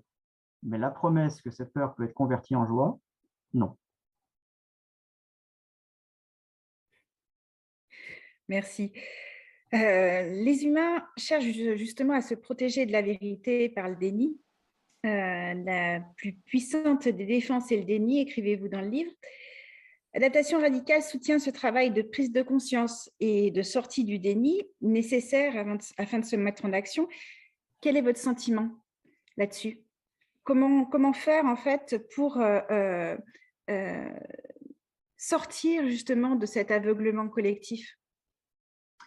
Je suis le même chemin que vous, c'est-à-dire que je ne l'ai pas précisé, mais peut-être une distinction encore que je trouve adaptation radicale assez prudente là-dessus. Je ne me proclame pas, je ne me désigne pas comme faisant partie des prescripteurs. Dans l'ensemble, je ne sais pas ce qu'il faut faire demain. J'ai peut-être mes options à moi, j'ai mes préférences. Dans l'ensemble, je préfère que tout se passe au mieux essentiellement sur les critères de la violence, de la confiance qu'on peut se faire, des tensions sociales. C'est ça, c'est le projet que je peux soutenir, mais je ne sais pas comment on fait, donc je ne vais pas me désigner prescripteur. Et effectivement, adaptation radicale, je pense, essaye de faire au mieux, mais sans faire la morale aux autres. Et je trouve cette position assez respectable. Et alors, la prise de conscience, je milite pour, je fais ça, c'est mon travail, je publie des livres pour essayer de faire comprendre ce qui se passe. Donc, je suis d'accord conceptuellement avec la prise de conscience. Ça me nourrit, c'est ce qui me fait me lever le matin. Je préfère être entouré de personnes qui savent à peu près ce qui va se passer, parce que ça me sécurise moi aussi. Ben voilà. On parlait de savoir comment gérer sa peur.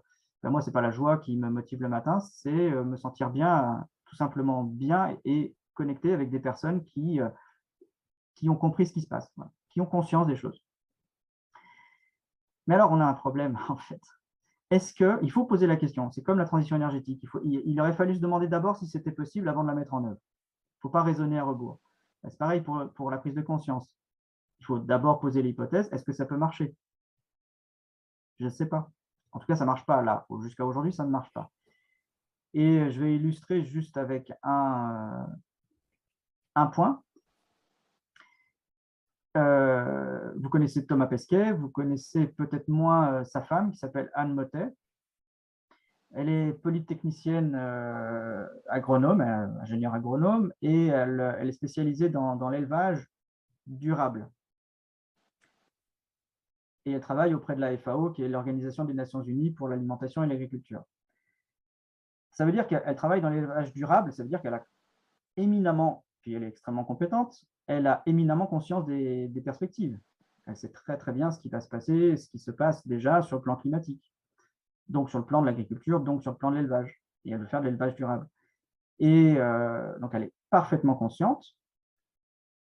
Elle travaille toujours à promouvoir l'élevage, manifestement. Et puis son mari, il est souvent dans l'espace. Et son mari, il exprime depuis la station, il a vu la beauté de la Terre, mais aussi sa fragilité, vous voyez. Et puis, il dit qu'à bord de l'ISS, il est derrière un blindage qui le protège de tout, du vide, des températures extrêmes, du rayonnement. Sur Terre, c'est pareil, sauf que le blindage, l'atmosphère, c'est infiniment plus fin. Et cette fine pellicule contient toute la vie qu'on n'ait jamais vue à des millions d'années-lumière, donc ça vaut le coup de l'entretenir. On n'a pas de solution de rechange. Mais il est sur la station internationale. Il est parfaitement conscient, mais il ne fait pas tout à fait ce qui serait recommandable si on veut réduire l'emprise humaine sur le milieu. Voilà. Donc, il faut bien prendre conscience. Alors, pour le coup, c'est cette prise de conscience-là pour laquelle je milite. C'est qu'il n'est pas du tout sûr que l'humanité soit rationnelle et capable d'être à la fois consciente et de prendre des bonnes décisions. Ça n'est pas forcément lié. Quelles pourraient être les seules vraies marges de manœuvre pour une société humaine pour agir efficacement sur notre impact? Quelles sont les réductions de la richesse dont nous disposons chaque jour? Le fait de faire moins appel aux machines dans la transformation que requiert la fabrication de nos produits de consommation courants, par rapport au partage des richesses. Pouvez-vous nous revenir un petit peu sur ces pistes viables, selon votre point de vue?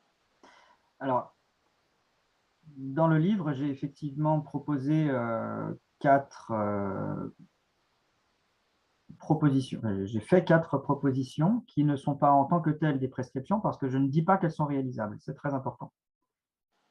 La première, c'est la réduction des revenus du PIB en commençant par les plus riches.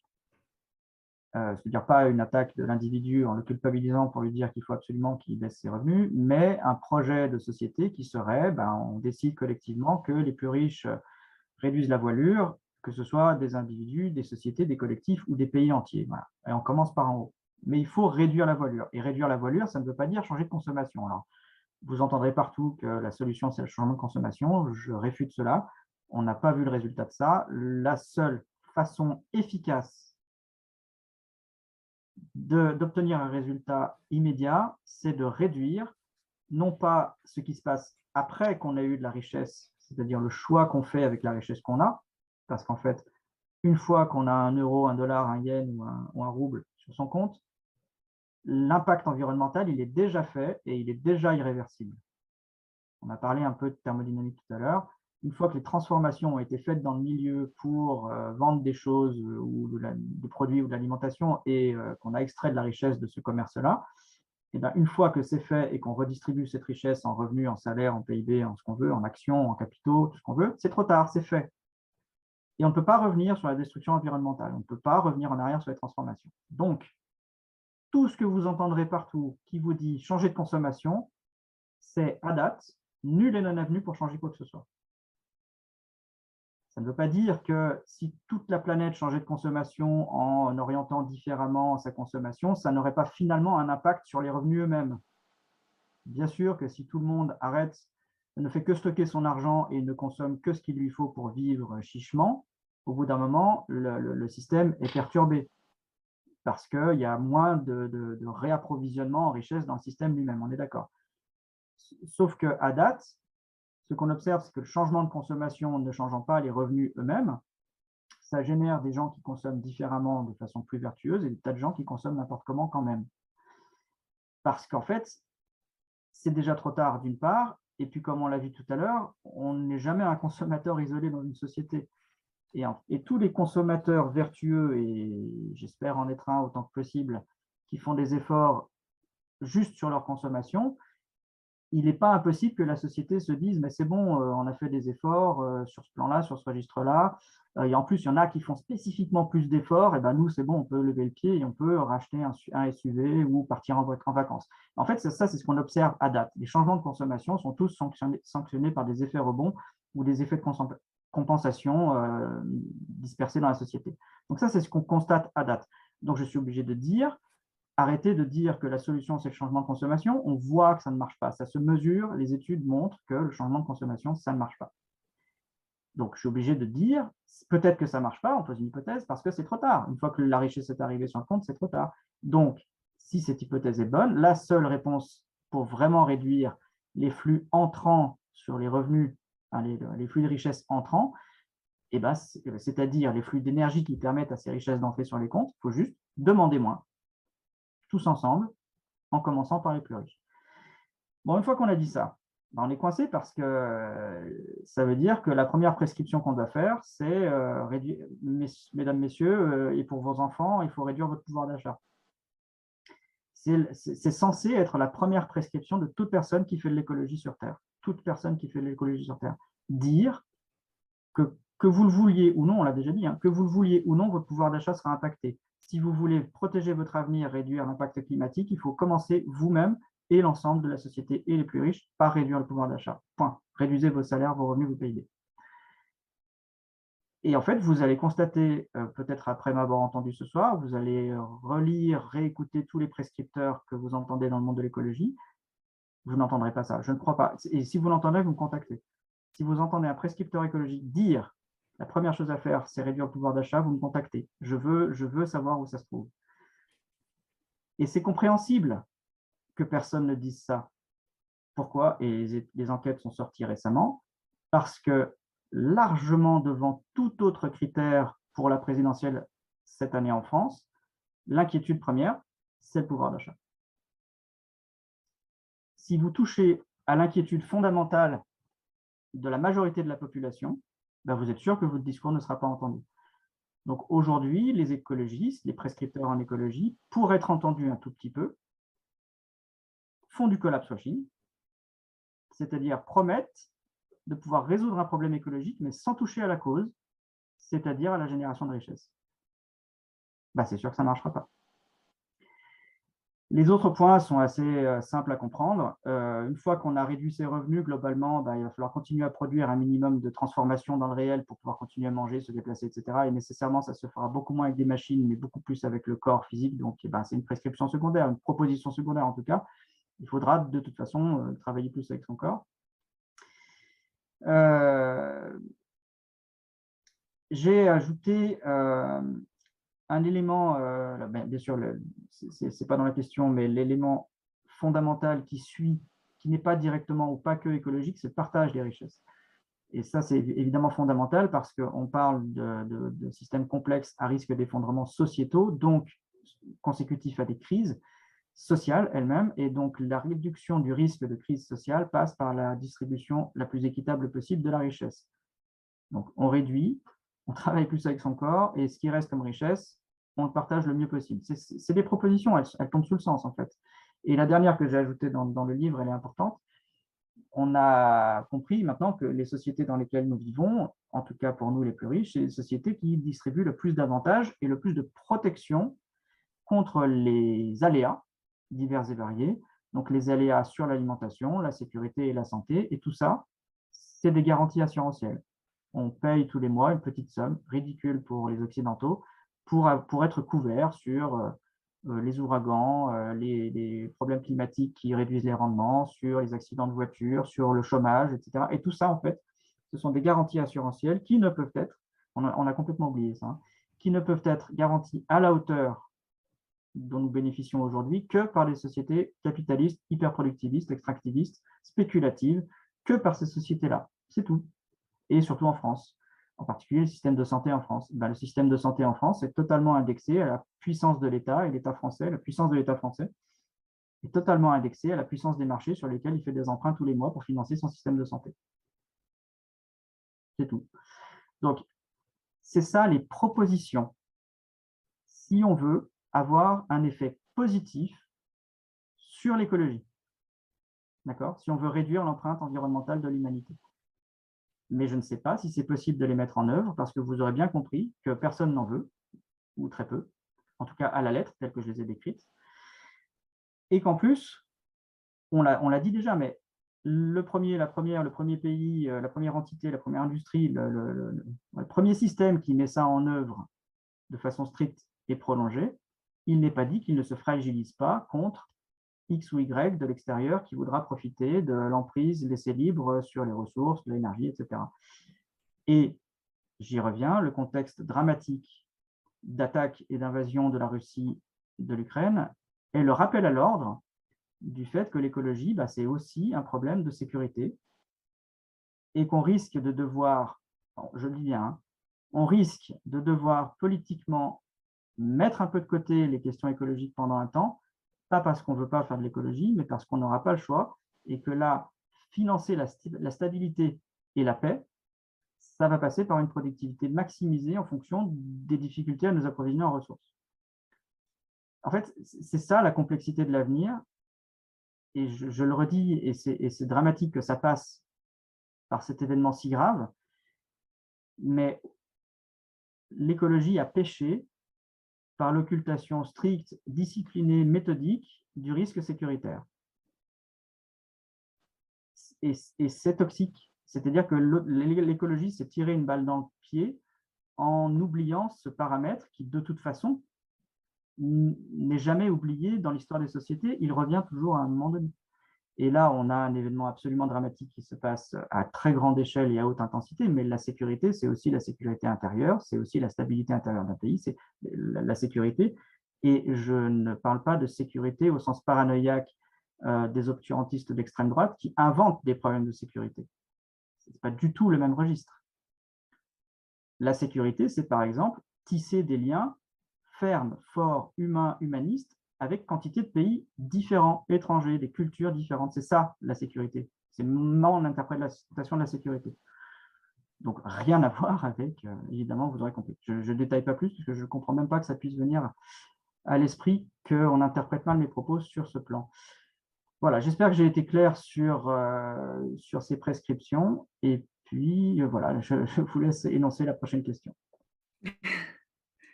Merci. À Adaptation radicale, on a une petite particularité, c'est qu'on essaye d'accueillir les émotions tout ce qu'on lit, tout ce qu'on voit, la guerre aussi qui arrive sur nos écrans, alors qu'on n'avait pas l'habitude, on n'est pas une génération qui avons connu ça. Donc on accueille les émotions, on essaye d'écouter déjà. Mais face à l'impasse devant laquelle nous sommes, parce que l'impasse énergétique, on en a parlé, il y a la sécurité qu'on n'avait pas vu venir, ou en tout cas pas assez. Il y a même des réactions contre-productives dont vous avez parlé par rapport au collapse washing. Quelles émotions naissent en vous face à ce constat-là qui est assez noir quand même?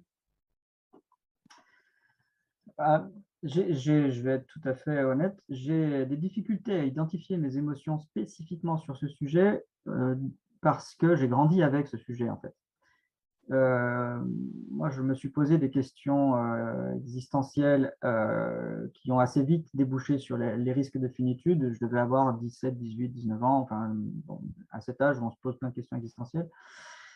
Et ayant grandi avec mon adaptation à ces craintes-là, je ne sais plus moi-même identifier quelle est ma réaction à ce sujet-là, parce qu'il fait corps, en fait. J'en suis imprégné au point que c'est ma normalité. Donc, je peux avoir l'effet de cette imprégnation et de cette appropriation du sujet qui est très ancienne, a pour effet que je me sens libéré pour avoir des émotions ajustées aux événements. C'est-à-dire que je suis très mal quand, effectivement, quand je vois la météo annoncer 46 degrés dans le sud de la France, comme c'était le cas il y a 2 ans. Ça me fait souffrir, ça me fait peur, voilà, ça me fait peur. Mais c'est une peur qui ne me démobilise pas parce que justement, je connais le contexte depuis très longtemps Et c'est une peur, c'est une crainte, une anxiété, on pourrait dire, qui me fait me lever tous les matins et me fait travailler à tout ce que j'ai énoncé avec vous ce soir, c'est-à-dire qu'on y arrive ou pas, essayer au moins de coller au plus près des risques réels et pas se mentir. Voilà. Donc mes émotions, elles sont extrêmement stimulantes pour lutter contre leur dégradation. Voilà, c'est ça mon travail tous les jours. C'est pouvoir les maintenir dans la plus grande stabilité possible, d'une part pour être disponible vis-à-vis de mes proches, pour tenir droit, pour ne pas faire d'erreurs, etc. Les rendre les plus stables possibles pour qu'elles continuent à lutter contre les sources d'émotions toxiques. Et ça, je suis convaincu que ça passe justement par la lutte contre les obscurantismes. On l'a évoqué tout à l'heure, mais faire croire aux gens qu'avec telle ou telle pratique ou tel modèle de consommation ou telle posture, nécessairement il y aura de la joie, du bonheur. Je ne peux pas me dire quelqu'un sur Terre connaît la solution, y compris pour gérer mes émotions. Donc pour moi, la solution, c'est disqualifier tous les discours qui me font des promesses et qui ne sont pas capables de tenir ces promesses. Voilà, c'est ça qui me fait tenir debout. Et donc, mon travail émotionnel, c'est d'éviter que j'ai des émotions trop dures, trop difficiles à vivre demain.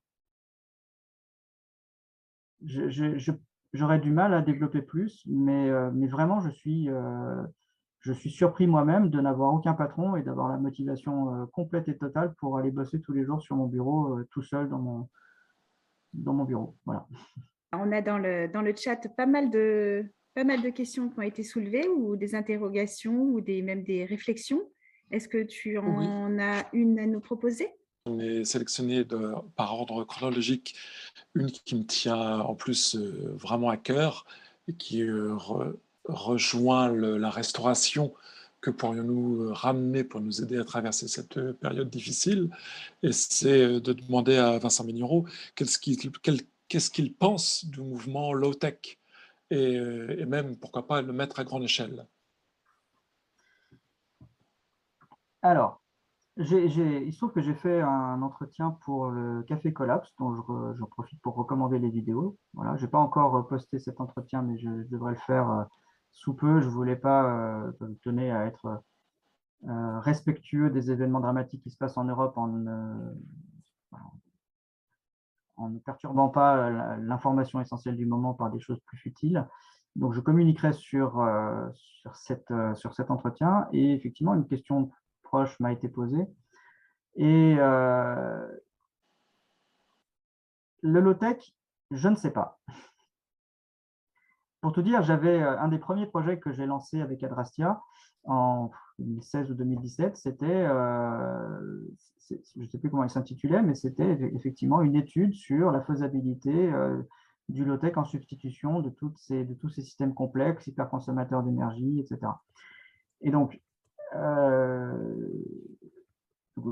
c'est une question qui m'interpelle. J'étais un ado qui rêvait de voitures à pédales, puis ensuite de voitures électriques et de déplacements doux, de petits véhicules bricolés chez soi, bref.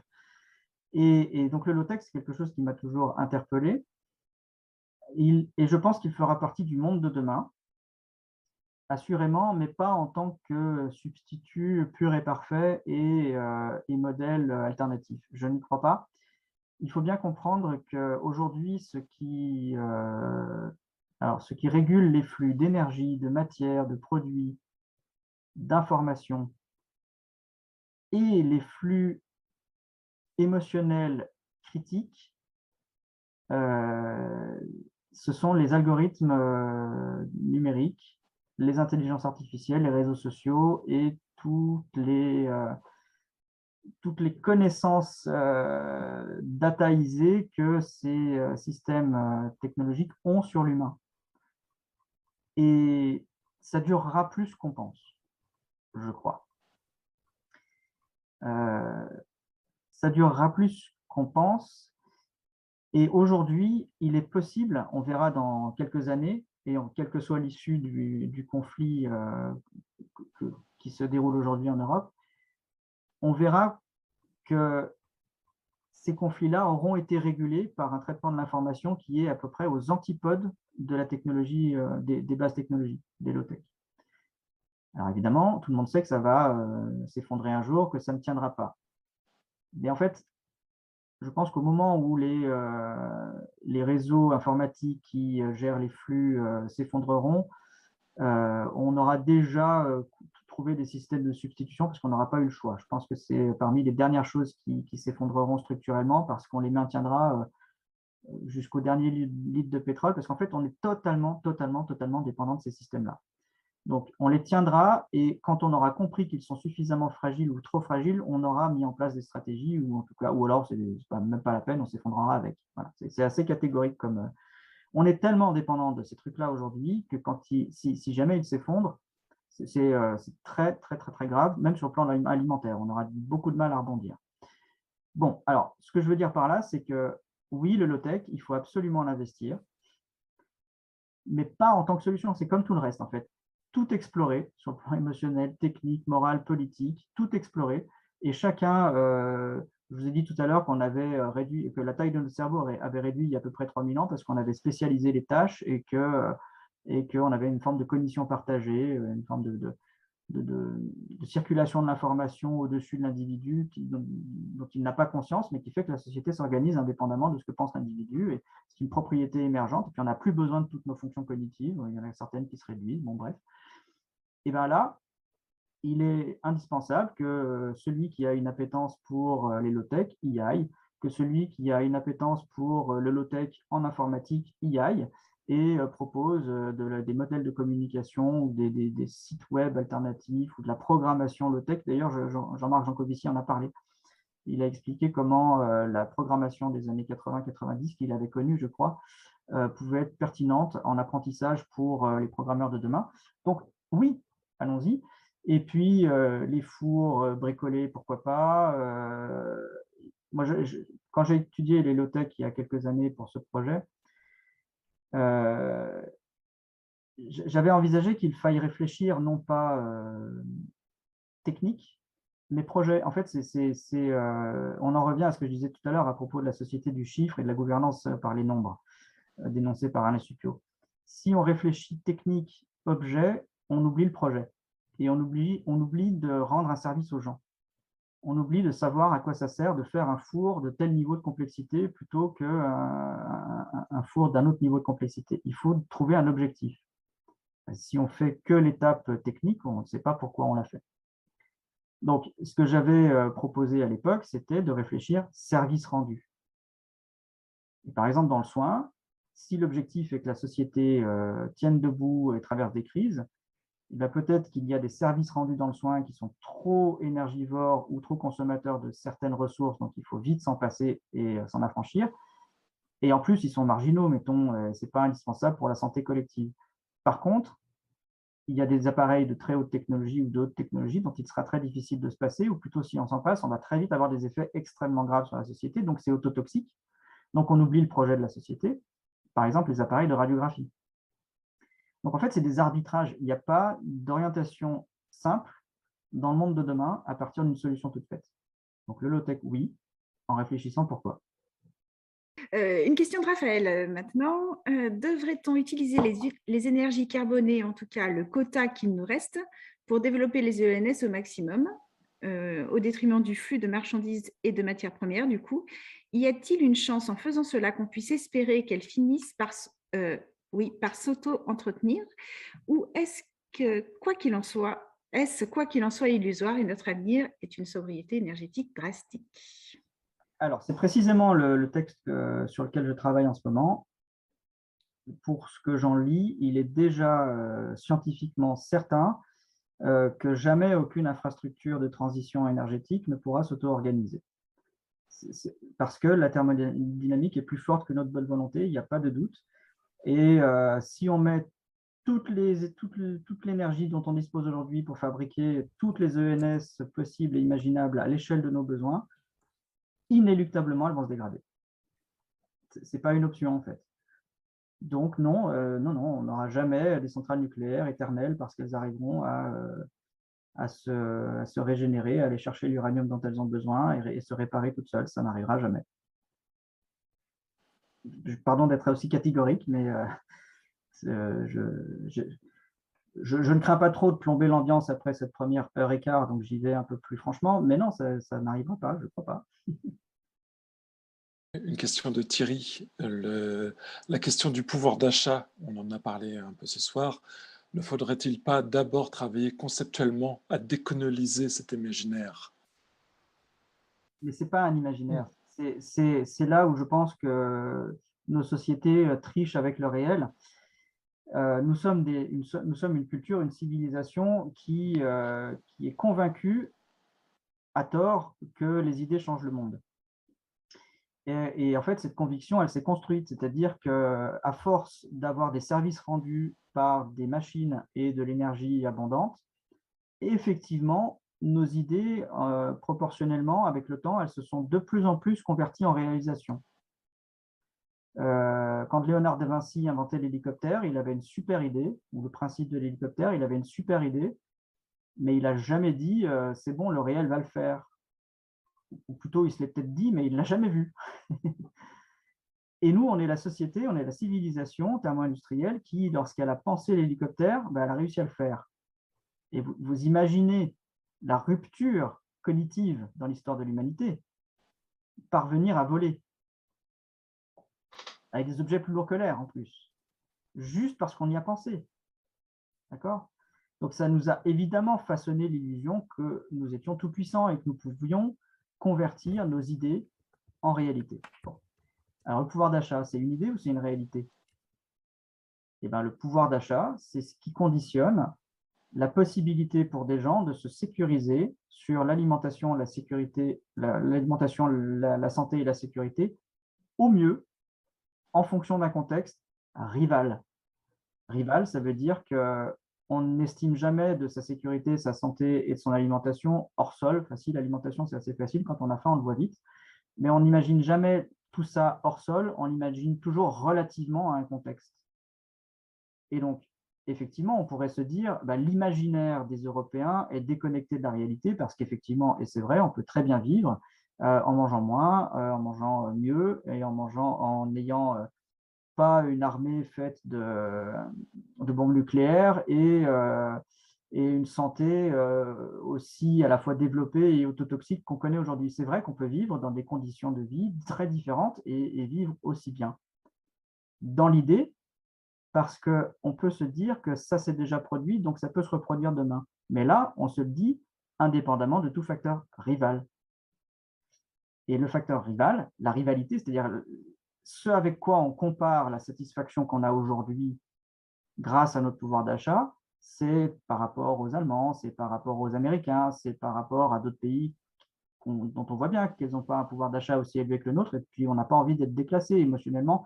On est une espèce qui, comme la plupart des autres, a une aversion à la perte. On n'aime pas réduire les avantages qu'on a. Et c'est très souvent relatif au contexte. Veblen, Girard, des tas de chercheurs ont réfléchi à ça. Donc, est-ce qu'on peut décoloniser par la pensée l'imaginaire du pouvoir d'achat?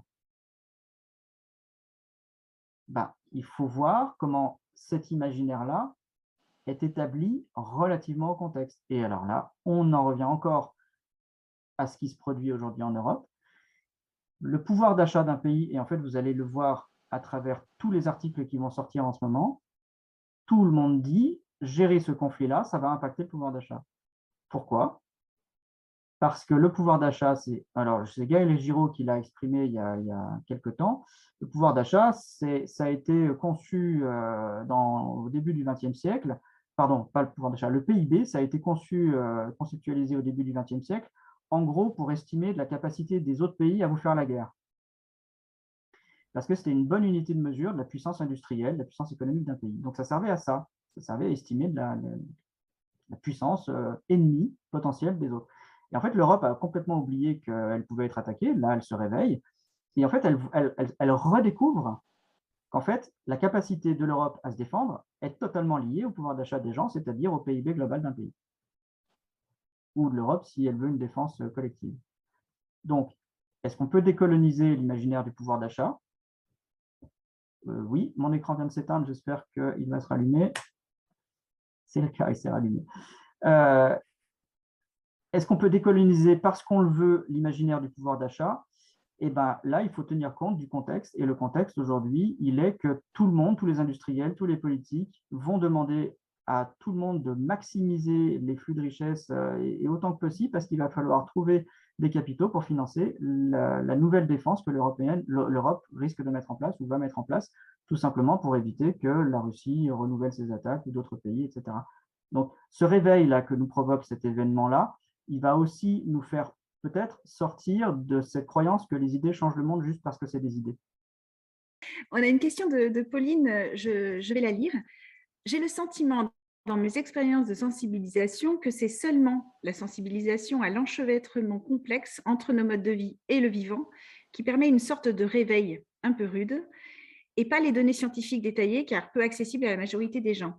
Donc montrer les liens entre nos objets, nos aliments et les impacts globaux en amont et en aval. Vous en pensez quoi? Oui, mais bien sûr. Ça rejoint, on peut enchaîner sur le pouvoir d'achat. Toute forme de reconnexion au sens naturel de la causalité des choses, je vais être un peu technique, nous ne sommes définis que par les liens que nous établissons avec notre milieu. Ce n'est pas nous qui nous créons individuellement. Notre esprit nous donne cette illusion-là, mais en fait, nous n'existons que parce que nous établissons des interactions avec notre milieu. Uniquement parce que des flux d'énergie nous traversent, parce que nous mangeons, uniquement parce que nous sommes issus d'une histoire qui est issue du vivant, et le vivant est issu du fait que le Soleil éclaire une planète qui était faite de suffisamment de matière pour s'organiser et créer le vivant. Donc, nous sommes issus de tout un tas de choses qui ne viennent pas de nous. Voilà. Et l'humain est cette espèce qui, a fortiori dans les sociétés naturalistes comme la nôtre, a totalement l'illusion que l'existence vient du sujet, ce qui est vraiment authentiquement une illusion.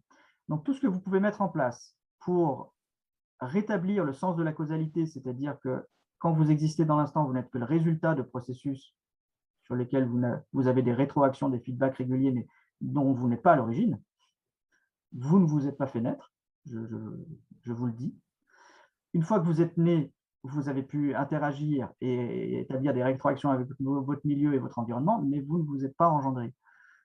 Et donc, si vous voulez vous reconnecter avec votre histoire, ben c'est ça, rétablir le sens de la causalité. Tout ce que vous êtes vient de l'extérieur. Vous pouvez agir et rétroagir dessus, mais c'est toujours l'extérieur qui va prendre la décision finale. En particulier pour les sociétés intermondistrielles, la décision finale, c'est plus d'énergie. Donc, c'est une contrainte extérieure. Les idées n'y changeront rien. Et donc, oui, tout ce travail-là est éminemment salutaire pour se resituer en tant que sujet ou collectif dans une chaîne de causalité sur laquelle le sujet et le collectif n'a qu'une emprise à itération tardive, trop tard. C'est-à-dire que tout ce qui est fait, tout ce qui est engendré sur le milieu est irréversible et on ne peut pas revenir en arrière. Et bien ça, c'est un apprentissage fondamental. Faites cet apprentissage, reconnectez-vous à la nature et apprenez que quand vous y circulez, ou quand vous y mangez un fruit, lorsque vous impactez le milieu naturel, il est définitivement impacté, d'accord? Et la seule façon que le milieu naturel a de se régénérer, ça ne vient pas de lui, ce n'est pas la nature qui s'auto-engendre, c'est le fait que de l'énergie provienne du soleil et continue à faire que la nature puisse réparer les dégradations qu'elle se fait et qui lui sont faites en permanence. Et là-dessus, vous n'avez aucune prise. Personne ne peut dire « je vais augmenter le thermostat du soleil, il y aura plus de lumière, ça va faire plus de rendement ». Donc, l'agriculture pour l'humanité, c'est toujours dégrader les capacités des sols à générer de l'agriculture. Et s'il n'y a plus de soleil, il n'y aura plus d'agriculture. S'il n'y a plus de potassium, s'il n'y a plus de phosphate, il n'y aura plus d'agriculture. C'est ça la reconnexion à la nature. Alors, c'est une question importante, mais attention aux résultats, parce que c'est un coût émotionnel et psychique très important. La reconnexion à la nature qu'on a entendue pendant des années, elle aussi fait partie de ces injonctions toxiques, parce que la reconnexion à la nature, c'est réduire ses revenus. La reconnexion à la nature en réduisant ses revenus, en réduisant ses garanties assurantielles, c'est moins bien pouvoir se protéger des pandémies, des épidémies, des virus, des cancers. C'est très naturel. Tout ça, c'est hyper naturel. Mais on s'en protège moins. Enfin, si on veut protéger ce qu'on appelle la nature, bah, il faut se réexposer à des choses qu'on n'apprécie pas terriblement. Je reprends une question du début de soirée, je l'ai un petit peu réécrite. La guerre qui vient de se déclarer à la frontière de l'Europe va-t-elle créer quelque part une prise de conscience de l'importance fondamentale des énergies fossiles nécessaires pour faire fonctionner nos sociétés actuellement? Et donc créer justement le sentiment d'un risque de manque. Oui, mais c'est trop tôt pour le savoir. C'est possible, mais il faudra une deuxième étape, et c'est celle qui concerne mon travail, c'est accepter ce manque-là, et effectivement, ça pourrait être, la prise de conscience pourrait être accélérée par les événements critiques qui se déroulent sur le sol européen aujourd'hui. Mais la vraie prise de conscience, c'est pas seulement celle-ci, parce qu'à la limite, le passage du pic pétrolier, c'est relativement bien entendu, relativement bien compris. Par contre, souvent, cette acceptation passe par « Ah, c'est bon, on va faire une transition énergétique ». Or, bah, l'ultime acceptation des risques et des dangers et des limites planétaires, c'est d'accepter que la transition énergétique non plus ne va pas permettre à nos sociétés d'éviter leur déclin économique. Alors, les événements critiques, on ne peut pas juger de leur capacité à changer notre compréhension de la thermodynamique et des limites énergétiques, mais effectivement, déjà, dans les quelques articles qui sortent, on peut lire que, en fait, je n'ai pas entendu Emmanuel Macron ce soir, mais ma compagne m'a transmis un texto pour me dire qu'Emmanuel Macron envisageait une résilience énergétique fondée sur le nucléaire et les éoliennes. Bon, ben voilà, c'est ça la réponse qu'on va avoir à la crise. C'est-à-dire que clairement, il va falloir organiser ce que le GIEC lui-même a écrit dans son deuxième rapport, sans même savoir que la Russie a attaqué l'Europe, c'est que la solution écologique, alors non, vous aurez compris que non, mais la solution pour avoir de l'énergie demain, c'est la résilience énergétique. Et ça passera par le mix, la combinaison de tous les modes de production d'énergie, et certainement pas par une substitution. Je pense qu'il faut arrêter de croire à ça. Il n'y aura pas de substitution et il n'y aura pas de stabilité de la production énergétique dans les décennies qui viennent. On va peut-être passer un plateau avec des aléas encore quelques années, mais ensuite, il n'y aura qu'un déclin inéluctable. Ce n'est pas moi qui le dis, c'est la physique. Du coup, il y a quand même eu 2 interventions dans le chat pour demander une explication sur ce que vous avez proposé par rapport aux assurances et aux garanties qu'elle proposait. Comme quoi, ça devrait être c'est selon vous une piste pour diminuer notre impact écologique. Oui, alors je ne sais pas quel est le sens de la question précisément, mais je peux ajouter que réduire les garanties assurantielles que nous avons, nous, dans les pays riches, comme aujourd'hui en France principalement, essentiellement, mais dans beaucoup d'autres pays occidentaux, ça ne veut pas dire qu'il n'existe pas d'autres systèmes de protection sociale. J'en ai assez de répondre à des arguments de mauvaise foi, c'est assez fatigant. C'est justement pas ce qui se passe ce soir ici, c'est très agréable, mais en fait, quand j'ai exposé ces idées concernant les assurances, on m'a rétorqué que j'étais, ou sur la réduction du pouvoir d'achat, on m'a rétorqué que j'étais vendu au capital parce que finalement, je servais le discours libéral d'exercice d'une pression sur les classes populaires, les classes pauvres, les classes démunies qui sont déjà aux franges de la société. Et selon certains, je me faisais le messager du grand capital en défendant les riches. Bon, une fois passé la très mauvaise qualité de cette argumentation-là, on peut discuter et comprendre que oui, nous faisons partie, nous Français, des 20% des humains les plus riches. Nous avons des protections, des garanties assurantielles qui sont incomparables avec celles de 80% des humains, mais incomparables, hein, d'accord. Et oui, les réduire, c'est, si on veut réduire l'empreinte environnementale nécessaire, si on veut faire que les sociétés sont stables, pas forcément la même réponse. Je pense que c'est nécessaire aussi, mais pas forcément de la même façon.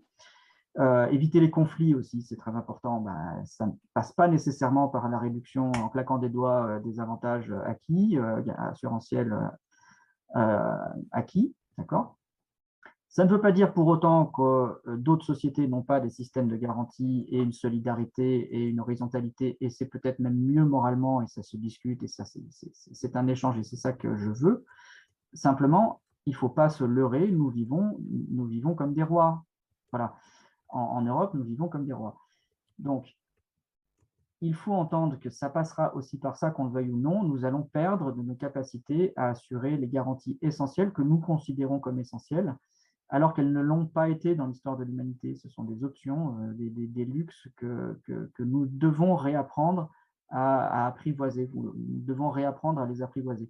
Et évidemment, je le redis au cas où ça ne soit pas suffisamment clair, nous devons assumer de faire partie des 20% des humains les plus riches, et la meilleure stratégie possible, quelle qu'elle soit, sera de toute façon de commencer par les plus riches, si c'est possible. C'est la meilleure façon de lutter contre les injustices, les inégalités, etc. etc. Je ne sais pas si j'ai bien répondu à la question, mais en tout cas, j'ai voulu rajouter ce point dans les propositions parce que c'est un point aveugle. Et c'est un point aveugle qui nous coupe de la réalité naturelle. Ça recoupe la question précédente.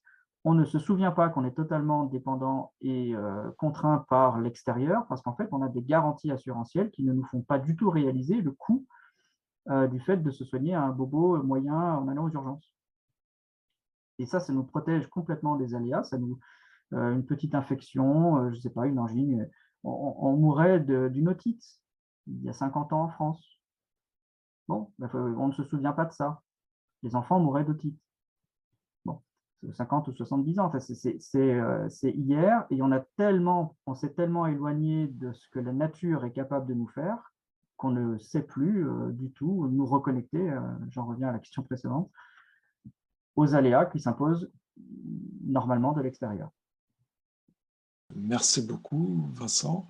Il est 21h32. On s'était promis de terminer à 21h30.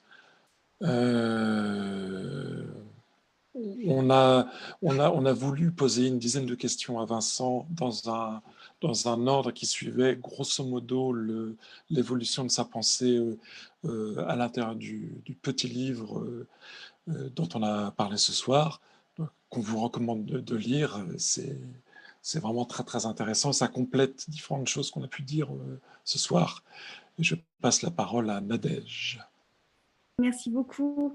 Eh bien, écoutez, voilà, on a malheureusement eu la concurrence parce que tout le monde n'est pas venu, mais en tout cas, ceux qui étaient là ont, j'espère, apprécié cette rencontre avec ces échanges nourris et très intéressants. Donc, merci infiniment à Vincent Mignereau d'avoir joué le jeu et d'être resté avec nous ce soir. Merci à tous celles et ceux qui ont participé dans le chat. C'était tout très intéressant. Désolée de ne pas avoir pris toutes les questions qui étaient posées. Merci à Thierry qui est dans les coulisses et qui nous supporte et nous aide au quotidien. Une pensée aussi à toutes celles et ceux qui n'ont pas pu être là ce soir, qui étaient pris par ailleurs. On est une équipe à l'adaptation radicale qui est très ouverte. Vous pouvez bien sûr nous rejoindre. On est très différents les uns des autres et du coup, cette richesse fait justement notre résilience. Alors, pour reprendre juste le terme qui nous est cher à nous, effectivement, peut-être faudra-t-il en trouver d'autres pour ne pas les laisser aux mains des personnes qui vont à l'encontre de ce qu'on voudrait voir advenir. On essaye de comprendre le monde pour mieux y faire face, en fait. On n'a absolument aucune solution. Mais en tout cas, être ensemble, réfléchir, essayer justement de faire du lien. On a une équipe des tisserands qui s'occupe de ça. C'est super important et c'est peut-être ce qui nous reste de notre humanité vraiment au fond de nous. Donc, merci à vous. Merci beaucoup aussi à l'Archipel du Vivant qui nous a donné les moyens techniques et qui va être co-organisateur de notre prochaine rencontre. Je me permets de vous rappeler le 16 mars prochain, nous recevons Guillaume Faburel sur l'urbanité, sur la métropolisation. Tout ça, on est en train de travailler avec lui. Un scoop. Et demain, nous avons le web papotage. Ouais, c'est un peu un scoop. Le web papotage qui va permettre pour celles et ceux qui ont envie de discuter ensemble avec les nouvelles et les nouveaux qui arrivent et aussi d'échanger avec les anciens. Très, très, très belle fin de soirée à toutes et à tous. Encore merci Vincent. Et écoutez, portez-vous bien. Au revoir.